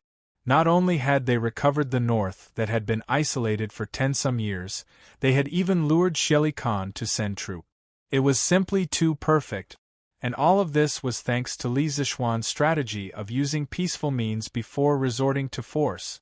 Li Zixuan hurriedly bowed and said, Your Majesty, this subject did not personally enter the battlefield, nor did I kill a single enemy. I only moved my lips, so how can I claim credit? Those soldiers who shed their blood on the battlefield should be rewarded. These words were not out of modesty, but from the bottom of his heart. Even without his suggestion, Li Er's powerful think tank would have come up with the best strategy. This was because in history, Liang Shidu had never caused much trouble for Li Er. Li Er was taken aback. Then, as if he had just met Li Zixuan, he sized up Li Zixuan from head to toe. Then, he chuckled and said, Ha ha! It seems like after spending so much time with Li Gang and Yen Silu in Yen Huang College, your personality has become more and more stable. Not bad. Not bad. What business do you have with us today? Li Zixuan smiled and replied, Your Majesty, the people this subject sent to Sichuan have replied. They said that the local Chang people have agreed to allow this subject to mine the mine. Although Sichuan's agriculture industry is very developed, due to the lack of transportation, it is inconvenient to communicate with the outside world. This is not conducive to the development of local trade. Therefore, this subject not only plans to send people to mine the mine, but also wants to build roads in Sichuan and bring famous shops from Chang unto Sichuan. At the same time, I want to open a bank there and promote the replacement of copper coins with Tang Yuan. I hope that Your Majesty will allow this. Hearing this, Li Er nodded and said, For you to have such thoughts, this subject is very gratifying. Sichuan is very important to our Tang Empire. If we can connect Sichuan to the Central Plains, it is equivalent to Tang Empire having a very stable rear guard. In the past, Sichuan was able to support hundreds of thousands of Liu Bang's Han army. From this, one can see how good this land is. Therefore, building roads, opening shops, and opening a bank, this subject is approved by this subject. In the next 2 days, submit a proposal to this subject. The imperial court will allocate a sum of money to help build roads in Sichuan. Li Zixuan happily cupped his hands and said, Many thanks, Your Majesty. Speaking of which, building bridges and paving roads for the people's livelihood was best done by the imperial court. It was not that Li Zishuan was unwilling to spend the money, but if this matter was done by him, it would be unjustifiable. He might even be accused of buying the people's hearts and arouse the suspicion of the emperor. Now that Li Er was willing to let the imperial court allocate the money, it was naturally the best. Li Er thought for a moment and suddenly smiled. Establishing the Yanwang Bank is the best decision this subject has made in these 2 years. A few days ago, I heard from Ku that in the past half a year since the bank was established, not only did it solve the shortage of money, but it also made the business activities of the Tang Empire more frequent and prosperous. This month, Ku introduced an interest-bearing deposit business to the people in the Yanwang Bank. Every day, he took in countless copper coins from the people, merchants, and the people. He then used these savings to lend to the merchant. It is said that the monthly interest added up to tens of thousands of strings of coins. And this is just the beginning. It really surprised me. Li Zishuan heard this and was not surprised. He cupped his hands and smiled. His Highness King of Shu is naturally intelligent and can often draw inferences from one example. Now that he is training in the Yanwang Bank, it is all because of Your Majesty's guidance that he can achieve such results. Ha! You brat! Li Er was amused when he heard this. He pointed at Li Zishuan and said with a smile, "We are usually busy with state affairs. How would we have the time to teach Ku? Are you praising yourself by saying this? Actually, you don't need to say it. This subject knows that Ku's ideas must have been given by you. In short, I am very happy that Ku can learn such knowledge in the academy." Li Zishuan smiled and did not reply. "Oh, that's right," Li Er suddenly said. "A few days ago, Li Chunfeng came to me and said that he wanted to be a teacher in Yanwang College. You brat, tell me, what kind of magic potion did you feed him to make him so obsessed with Yanwang College?" Although Empress Zhongsun had solved the knot in Li Er's heart that day, Li Er still could not figure it out. Logically speaking, the only thing that attracted Li Chunfeng in Yanwang College was the astronomical telescope. Moreover, Li Chunfeng already had the right to use it. So why did that guy still want to be a teacher in Yanwang College? Li Zishuan recalled the scene of him tricking Li Chunfeng that day and could not help but want to laugh. He coughed softly and said with a straight face, "Your Majesty, Priest Li is very knowledgeable and talented in physics. He is about to understand the mystery of the universe and stars. It is very likely that he will become the greatest physicist in the whole Tang Empire, or even the whole world. Yanwang College is the place that can fulfill his dreams. I believe that he decided to be a teacher in Yanwang College after careful consideration. Your Majesty's permission is enough to show that Your Majesty is broad-minded. You can be called a wise emperor. The mystery of the universe and stars? The greatest physicist?" Li Er could not help but mutter. Then, he said angrily, "You brat, don't flatter me. This subject is warning you, don't have any ideas about the officials in the imperial court. Not only do you have a lot of things to do in the academy, but the imperial court is also very busy. If all the talents that I have carefully groomed are tricked into the academy by you, then who will handle the affairs in the 3 provinces and 6 departments? Won't the imperial court be in a mess?" Li Zishuan was speechless. He muttered gloomily, "What do you mean by tricking? What I did was called tricking with skills." "What?" Li Zishuan's voice was too soft, so Li Er did not hear it clearly. However, he knew that Li Zishuan did not say anything good, so he raised his voice by an octave.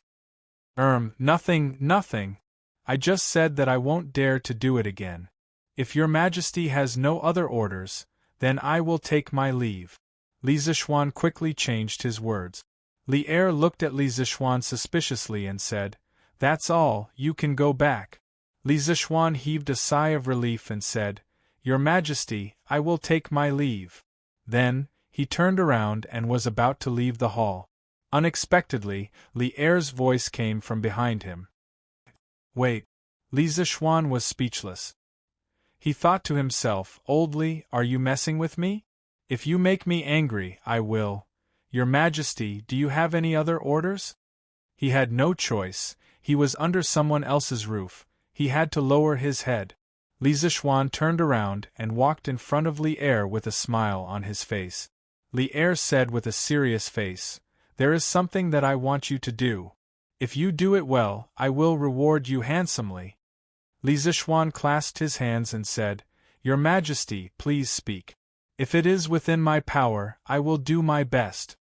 Actually, this fellow did not think much of it.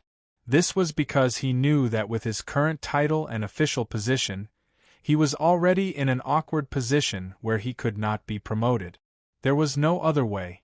Who asked him to be the one and only Marquis of Great Tang at such a young age? If he were to be promoted any further, where would the faces of those who contributed to the founding of the country be? Li Er nodded with satisfaction and then said, Yesterday the envoy of the Wu Nation, who is the current crown prince of the Wu Nation, came to me and wanted to make a bet with me. He said that the football league held by the Tang Empire Football Association had ended. He was very interested in the football of the Tang Empire, so he set up his own team and wanted to compete with the best team of the Tang Empire. If he won, he hoped that I could allow the Wu Nation to send students to study in the Yanhuang Academy in the future. If they lost, he was willing to give 40,000 kilograms of brass to the Tang Empire. Li Zishuan's heart tightened and he quickly asked, Your Majesty, did you agree to the request of the Crown Prince of Wu? At this time, he was secretly cursing in his heart. Sure enough, the imperialists still want to destroy us. This damn Crown Prince of Wu has always coveted the advanced engineering knowledge of Yanhuang College. Last time, he failed to bribe me with beautiful women, so he wants to find an opportunity from Li Er. How hateful!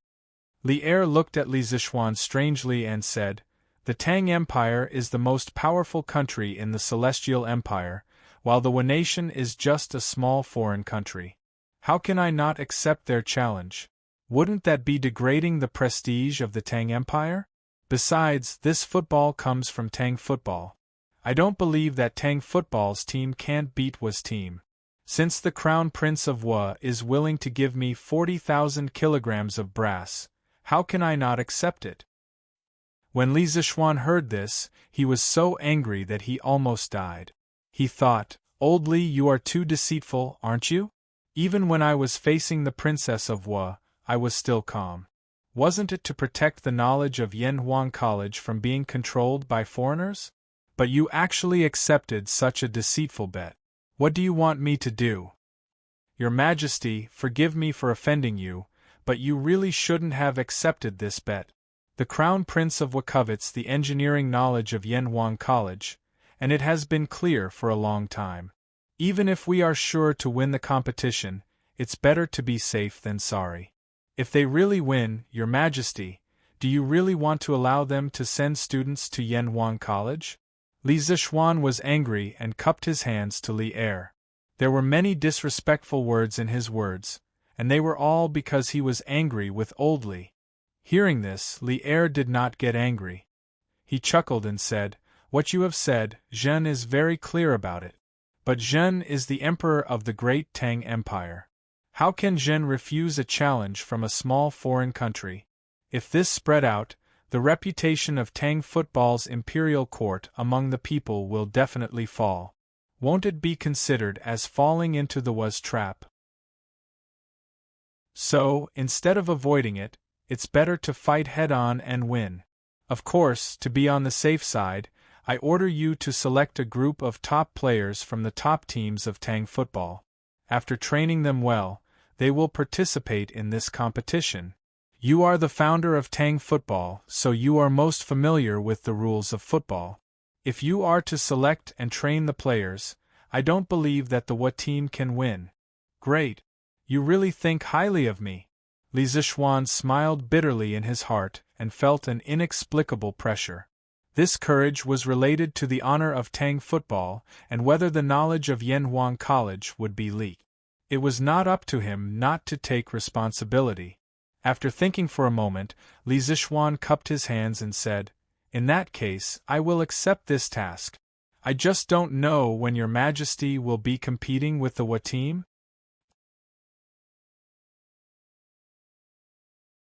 Chapter 1398. The date of the game is set for half a month later.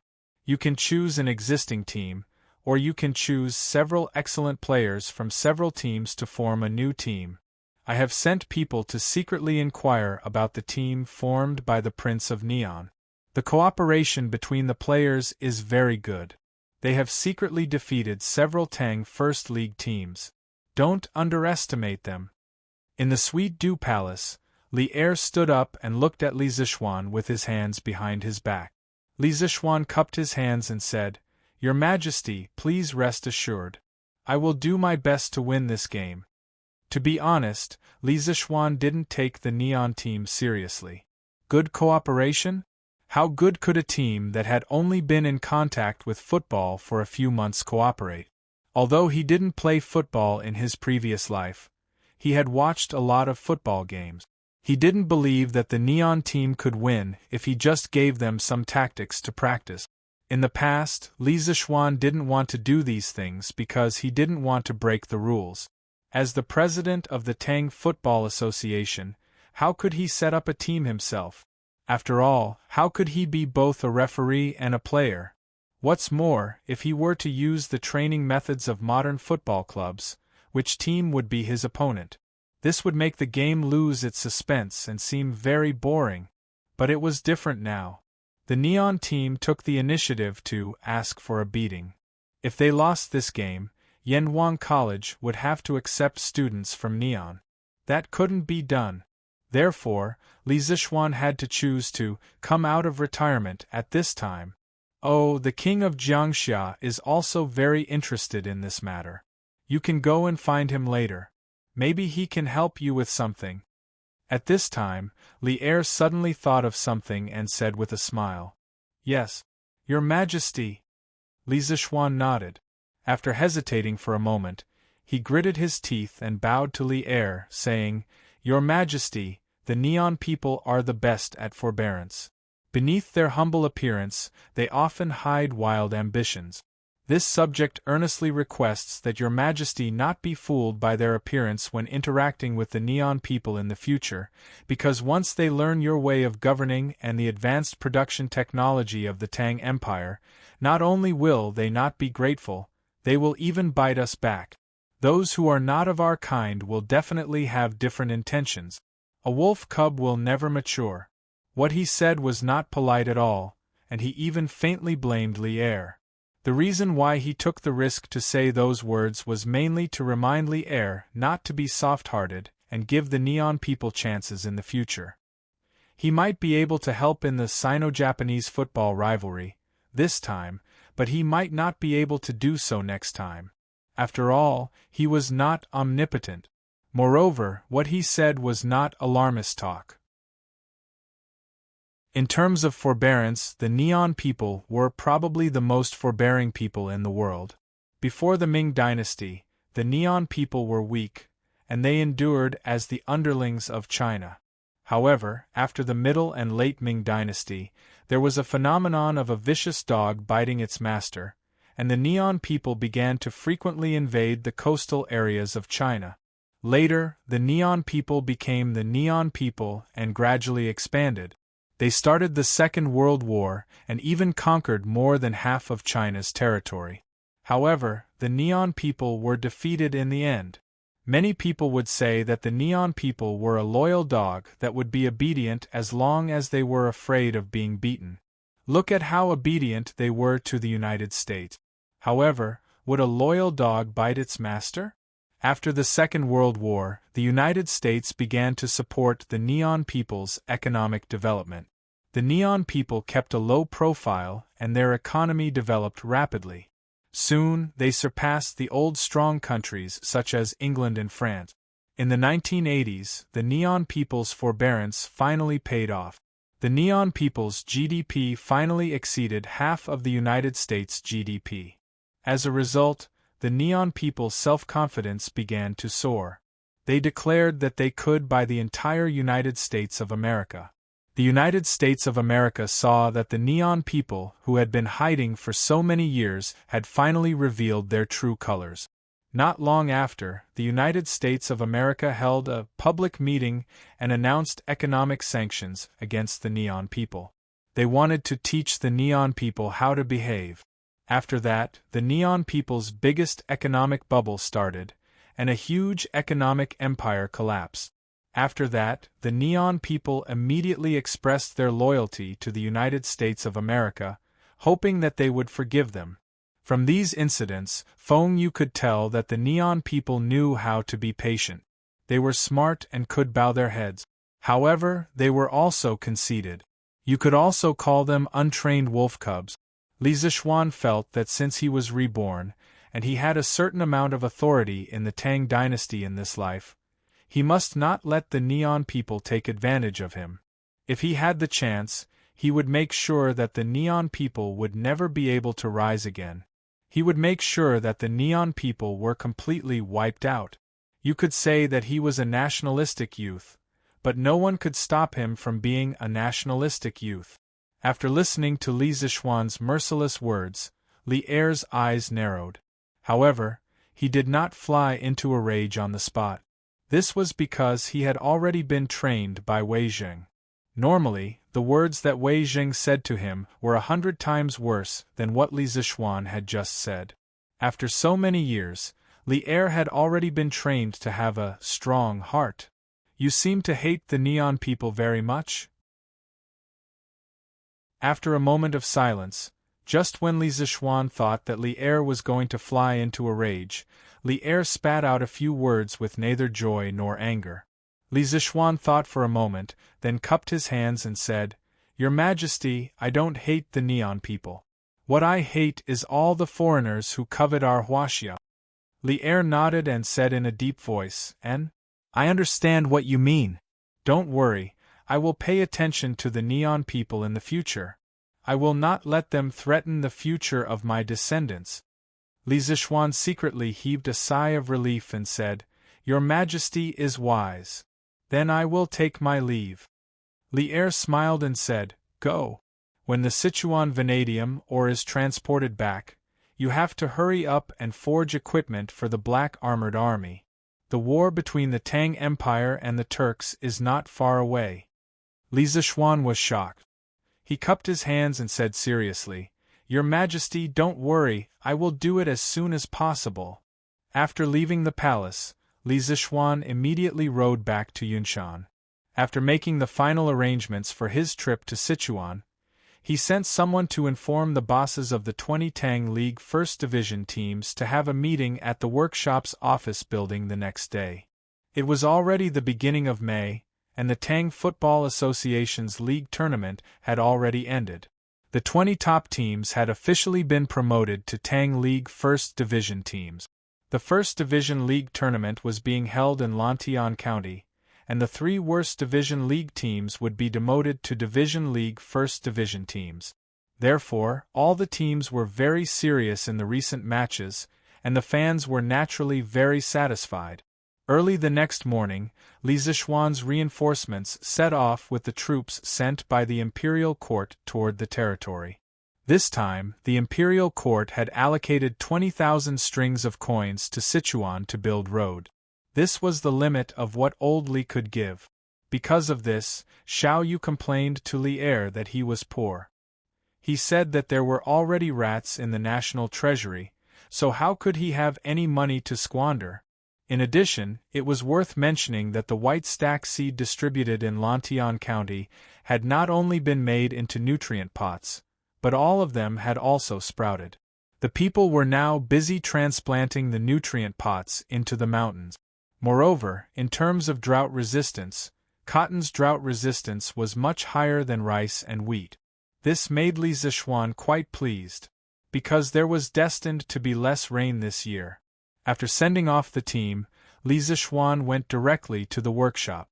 Yesterday, He had sent someone to inform all the bosses of the Tang League First Division teams to come. For the game against the Japanese, he planned to use the existing players to form a new team. This was a bit like the modern national team. When there were no important games, the players would serve in their respective clubs. Once there was a national game, the national players would have to return to receive training and participate in the game. In the future, as football became more and more popular, other countries would gradually start to have football competitions. When that time came, it would be inevitable to have wars between countries. Therefore, Li Zixuan wanted to take this opportunity to form a national football team for Tang League First Division. As soon as he walked into the office building in the front yard of the workshop, Li Zixuan heard a commotion. He saw a group of well-dressed men of all ages, and there were a few familiar faces among them. When they saw Li Zixuan come in, they quickly bowed and saluted. "Greetings, Marquis." Li Zixuan smiled kindly and said, "You don't have to be so polite. Today, I gathered you here because I have something to trouble you with. It's about the football team." "Ha! Xiaoxian, how can I not be involved in the football team?" Before anyone could answer, Li Daozong's hearty laughter came from outside the hall. Li Zixuan quickly turned around and saw Li Daozong walking over. He went forward and saluted. "Greetings, Your Highness." "Ha! You don't have to be so polite." Li Daozong waved his hand and said, "The Japanese crown prince has overestimated himself and declared war on Tang League in football. I heard about this yesterday. You gathered everyone here today for this matter, right?" Li Zixuan nodded and said, "I can't hide anything from Your Highness. Today, I gathered everyone here for this matter. Your Highness, let's go in first." Li Daozong nodded in agreement. Thus, Li Zixuan led everyone to a large conference room on the first floor. After everyone was seated, Li Zixuan said in a deep voice, "Everyone present, the teams under your command have been promoted to League One teams of Tang Empire. Here, I congratulate all of you. However, there is a very urgent matter that needs your help. I hope you won't refuse." Jing Qianjun, who was sitting below, quickly said, "Marquis, you don't have to be so polite. If you need our help, just say it." "Yes, yes, yes. Marquis, if you have any orders, just say it." Everyone chimed in one after another. Not to mention that Li Zixuan was the first Marquis of Tang League, Li Zixuan was now the president of the Tang Football Association, so they had to give him face. Li Zixuan nodded and said slowly, "Just the day before yesterday, the Japanese Crown Prince asked His Majesty to have a match with the strongest team of Tang League. His Majesty agreed. The time is set for half a month later. The victory or defeat of this match is related to the face of Tang League. So, I gathered you here today to inform you in advance, because I plan to set up a national team of Tang League. This team is not only for the sake of dealing with the Neon people. It will exist forever. The players in the team are all selected from various teams. They will usually help your team play matches, but when the Tang Empire is in a competition with other countries, these players must come to report and participate in the training organized by me. They will also win glory for the Tang Empire. Therefore, in the next few days, I will be selecting outstanding players from your teams. You are not allowed to obstruct any of the selected players in any way. Furthermore, you must support them in all aspects. This is because their selection is not only their personal glory, but also the collective glory of your teams. Do you have any objections?" Hearing this, everyone couldn't help but look at each other. Obviously, they all knew that if their team's players were selected, it would inevitably affect the team's performance in the league.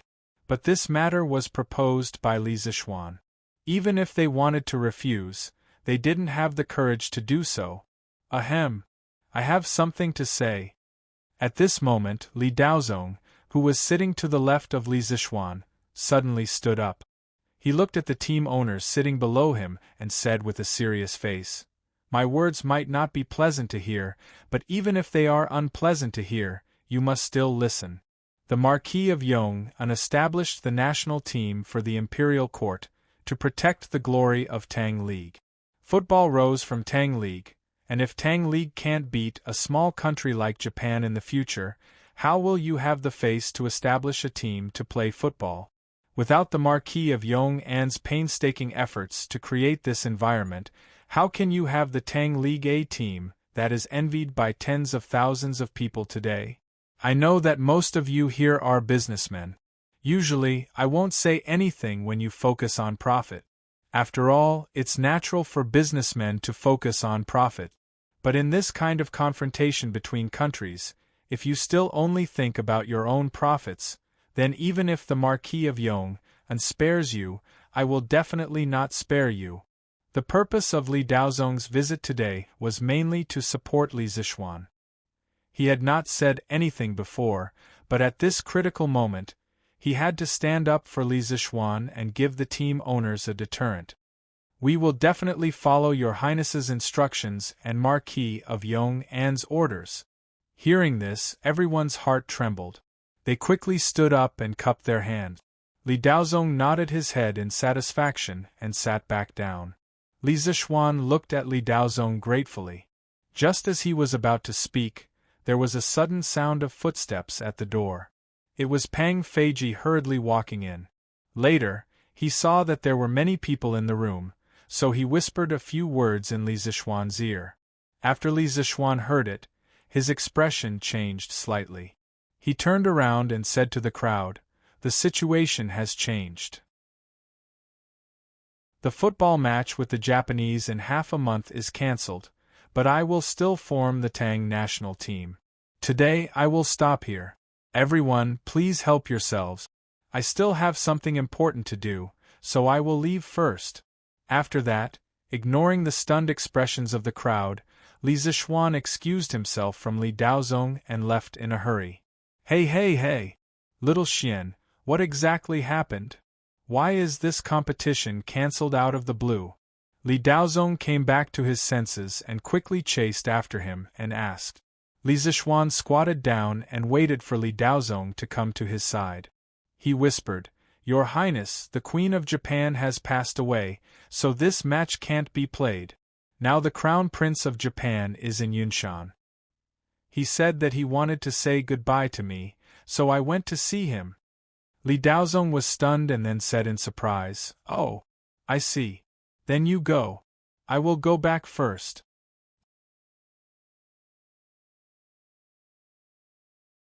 Chapter 1399. Coming out of the workshop, Li Zixuan walked towards Yunshan. He was as depressed as he could be. After all, he had planned to set up a national team to have a good match with Neon. However, the Empress had suddenly passed away. The match had not even started, but it had ended without a result. It was really disappointing. To be honest, the big brother Wang on the mountain back was more depressed than Li Zixuan. He had spent a lot of effort to set up a team and had carefully studied the tactics of the Tang team. Just when he felt that his team would definitely win and had issued a letter of challenge to the Emperor of Tang, the Neon suddenly sent a letter saying that the Empress had passed away. At this time, he could only rush back to Neon immediately to inherit the throne of the Emperor. How could he continue to stay in Tang and compete with Li Zixuan in football? More than 15 minutes later, Li Zixuan returned to Yunshan. At the gate of Yanhuang College, he met the big brother Wang on the mountain back. The big brother Wang on the mountain back was looking at Yanhuang College with a yearning face, but he did not enter. It was not that he did not want to, but that he could not. He knew very well that Li Zixuan's people would not let him enter the college. "Your Highness, the Marquis of Yongan is here." The guard behind the big brother Wang on the mountain back saw Li Zixuan coming over and hurriedly reported in a low voice. Hearing this, the big brother Wang on the mountain back turned around and greeted him. He cupped his hands and said, "Marquis of Yongan, long time no see. How have you been?" Li Zixuan said expressionlessly, "Of course I am well. However, I heard that the empress of your country has passed away. I am very sorry. Your Highness should be leaving for Neon today, right? The big brother Wang on the mountain back said with a sorrowful face, Marquis of Yong-an is right. I do plan to leave today. Before Her Majesty passed away, she left a will for me to return to Neon as soon as possible to inherit the throne and restore the court. I have no choice but to obey. Unfortunately, I originally had an appointment with the Emperor of Tang to have a football match half a month later. However, because of this incident, the match can only be cancelled. I'm very sorry for making the Marquis of Yong a waste of time. Li Zishuan widened his eyes and said, working for nothing? His efforts were not in vain. This Marquis had originally intended to form a new team to help Great Tang sweep away the surrounding countries. This time, I was just casually following the pretext of this matter. It won't take much effort. The big brother king on the mountain's back narrowed his eyes and said meaningfully, Oh? Marquis Yong-an is so confident that he can beat the Japanese team? Li Zishuan smiled and said, Of course. Our great Tang Empire is vast and has abundant resources. Isn't it easy to find a dozen good soccer players and form a top team? The big brother king on the mountain's back was silent for a moment. After a while, he said with a complicated expression, Marquis is right. Great Tang Empire is indeed vast and has abundant resources. If you want any kind of talent, as long as you put in the effort, you will definitely be able to find it. Unlike our Japan. Actually, sometimes, this Marquis envies the people of Great Tang Empire. To be able to be born in such a powerful country like Great Tang, forget it, let's not talk about this anymore. However, the previous match was still effective. After this Marquis of Great Tang Empire's affairs, this Marquis will definitely lead the team to Great Tang Empire to learn a thing or two. I hope that at that time, the Marquis of Yong-an will still be so confident. Li Zishuan said lightly, Haha. I'll accompany you anytime. The big brother king on the mountain's back looked deeply at Li Zishuan and said, Marquis Yong-an, you are a very special person. You have the ability to reach the heavens, but you only want to live in seclusion in the mountains, travel with your wife as your companion, and teach students at the same time. People call you a person who enters the world, but you do things in seclusion. However, it is not entirely correct to call you a person who enters the world, because you have always been concerned about the state affairs. Once Great Tang is in trouble, you will not hesitate to step forward.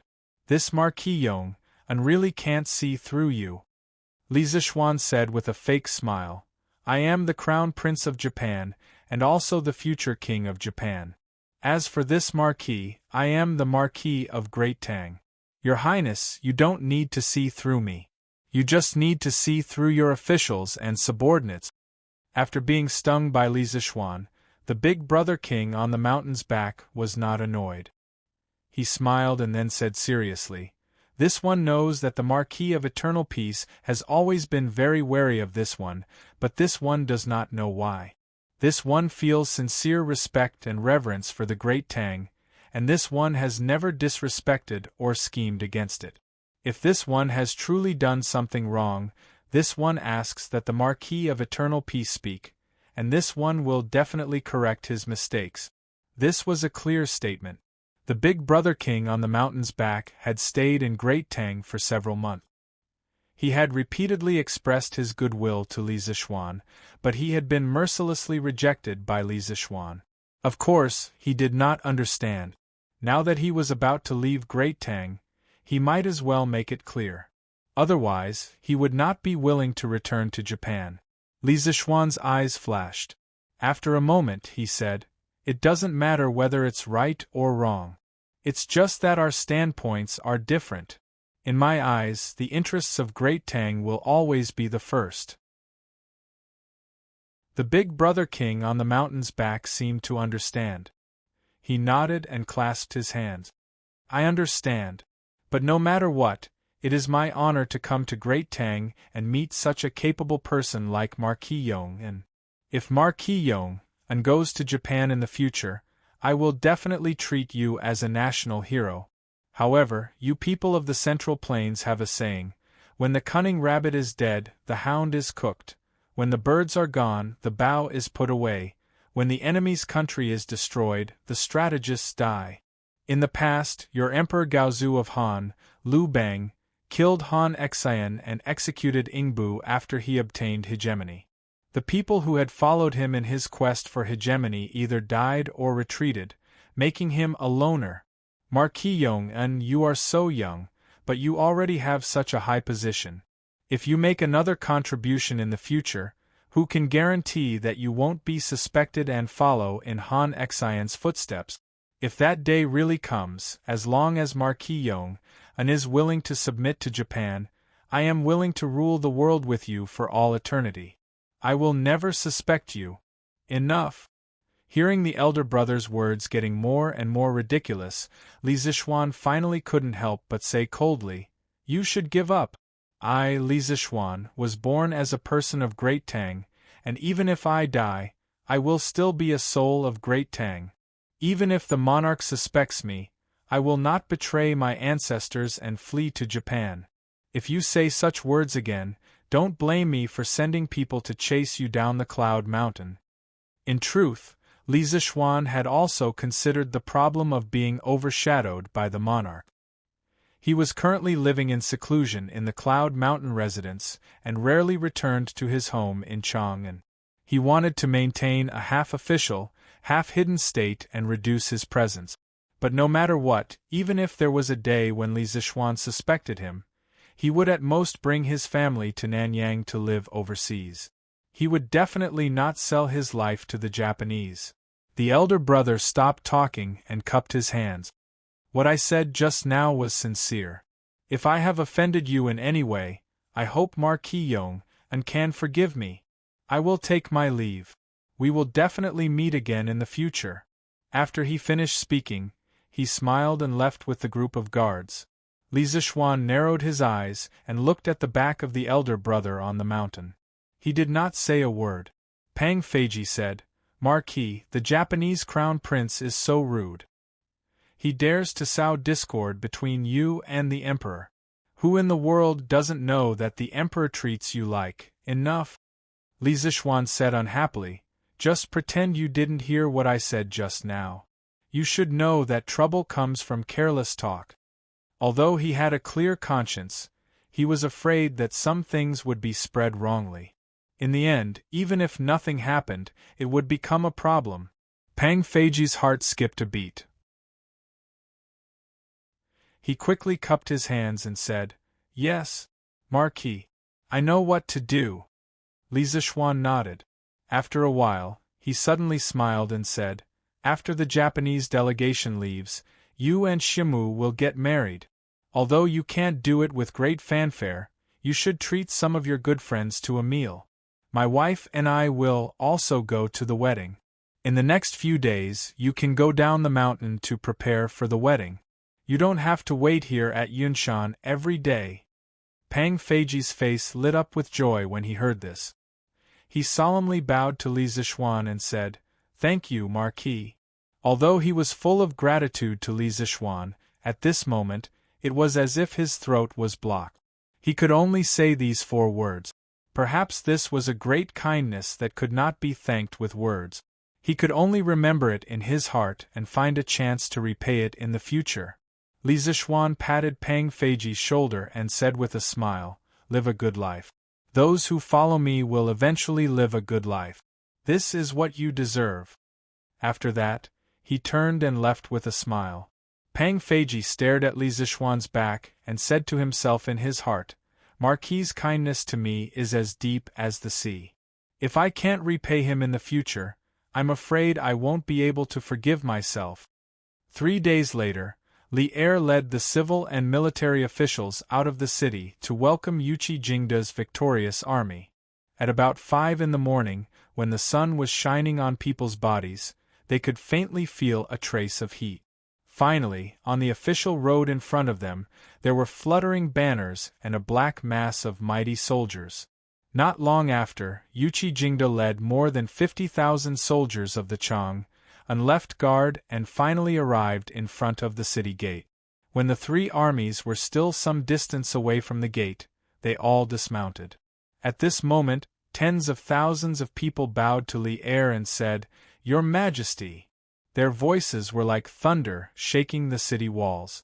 Their words carried the joy of winning the battle and returning alive.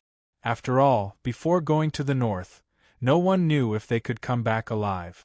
All soldiers rise. Li Er was excited. He raised his hands and said loudly, "Thank you, Your Majesty." The soldiers gave their thanks and straightened their back. Yuchi Jingda stepped forward and said, "Your Majesty, this old subject led the army to the north and fortunately did not fail, taking back Shuafang City. Liang Shidu was stubborn and was killed by his subordinate. The Turkic Khagan Xieli wanted to send soldiers to help Liang Shidu, but they were also routed by our army. Now, the mountains and rivers of the Central Plains have finally been unified by Your Majesty. This subject congratulates Your Majesty. This subject congratulates Your Majesty." Chai Shao, Shui Wanjun, Lu Min, and the other important generals also bowed along with Yuchi Jingda. Li Er was overjoyed. "Ha! Good. This battle was well fought. Generals, with minimal casualties, not only did you take down Shuafang City, you also forced the Turkic wolf cavalry to flee, raising the prestige of my great Tang. You should be rewarded for your contributions. Let's go. Set a carriage to Taiji Palace. We will reward you according to your contributions." Although the great Tang had taken down Shuafang City without shedding a drop of blood and repelled the Turkic reinforcements, luck and coincidence played a large role, but this battle's bountiful results were definitely enough to be recorded in the annals of history. Under the lead of Li Er, the civil and military officials, as well as the soldiers of the three armies, entered the city one after another. When the people in the city heard that the army that had pacified the northern army was returning today, they had long been waiting on both sides of the road to welcome them. Some of the passionate women even gave handkerchiefs to some of the handsome soldiers. The hidden meaning of their actions was beyond words. Regarding this, Li Er, Yuchi Jingda, and the others didn't really care. In their eyes, after winning a battle, it should be this lively. This glory was earned by the soldiers of the three armies fighting with their lives on the battlefield. No one could find fault with it. TSK, didn't we just chase away 20,000 Turkic soldiers? Look at how proud Yuchi Old Hay is. Back then, Old Cheng even fought 70 to 80,000 Turkic wolf cavalry. As the commander-in-chief of the three armies this time, Yuchi Jingda had the right to accompany Li Er. Cheng Yaojin, on the other hand, did not have this fate. Old Cheng rode his horse and followed behind. Looking at the high-spirited Yuchi Jingda, he could not help but say sourly. Hearing this, Qin Qiong was stunned and could not help but roll his eyes. Then, he slapped his horse and pulled away from Cheng Yaojin. Obviously, he did not want to bother with this shameless old man. "Ha ha! Uncle Cheng, why are you envious? Last month, when you returned to Chang and from Hunan, didn't you also enjoy this treatment?" Li Zishuan was riding his horse alongside Cheng Yaojin. At this moment, he was a little amused. Cheng Yaojin's personality was similar to the old urchin in the legend of the Condor heroes. The more he lived, the younger he became, the more childish he became.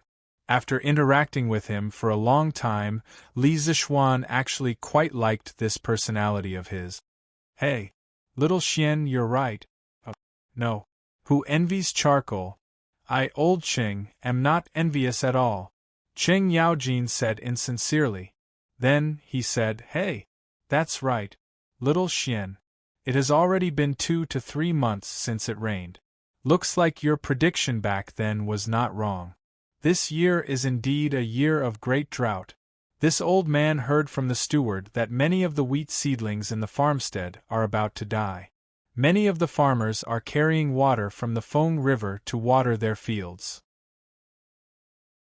But this is not a solution. Little Xian, you built a dam on the Ba River this year. With that dam, even if there is a great drought, it should be able to ensure that the farmlands in Lantian County have water to irrigate. But what about the farmlands in our Qing family's farmstead? Little Xian, you have many ideas.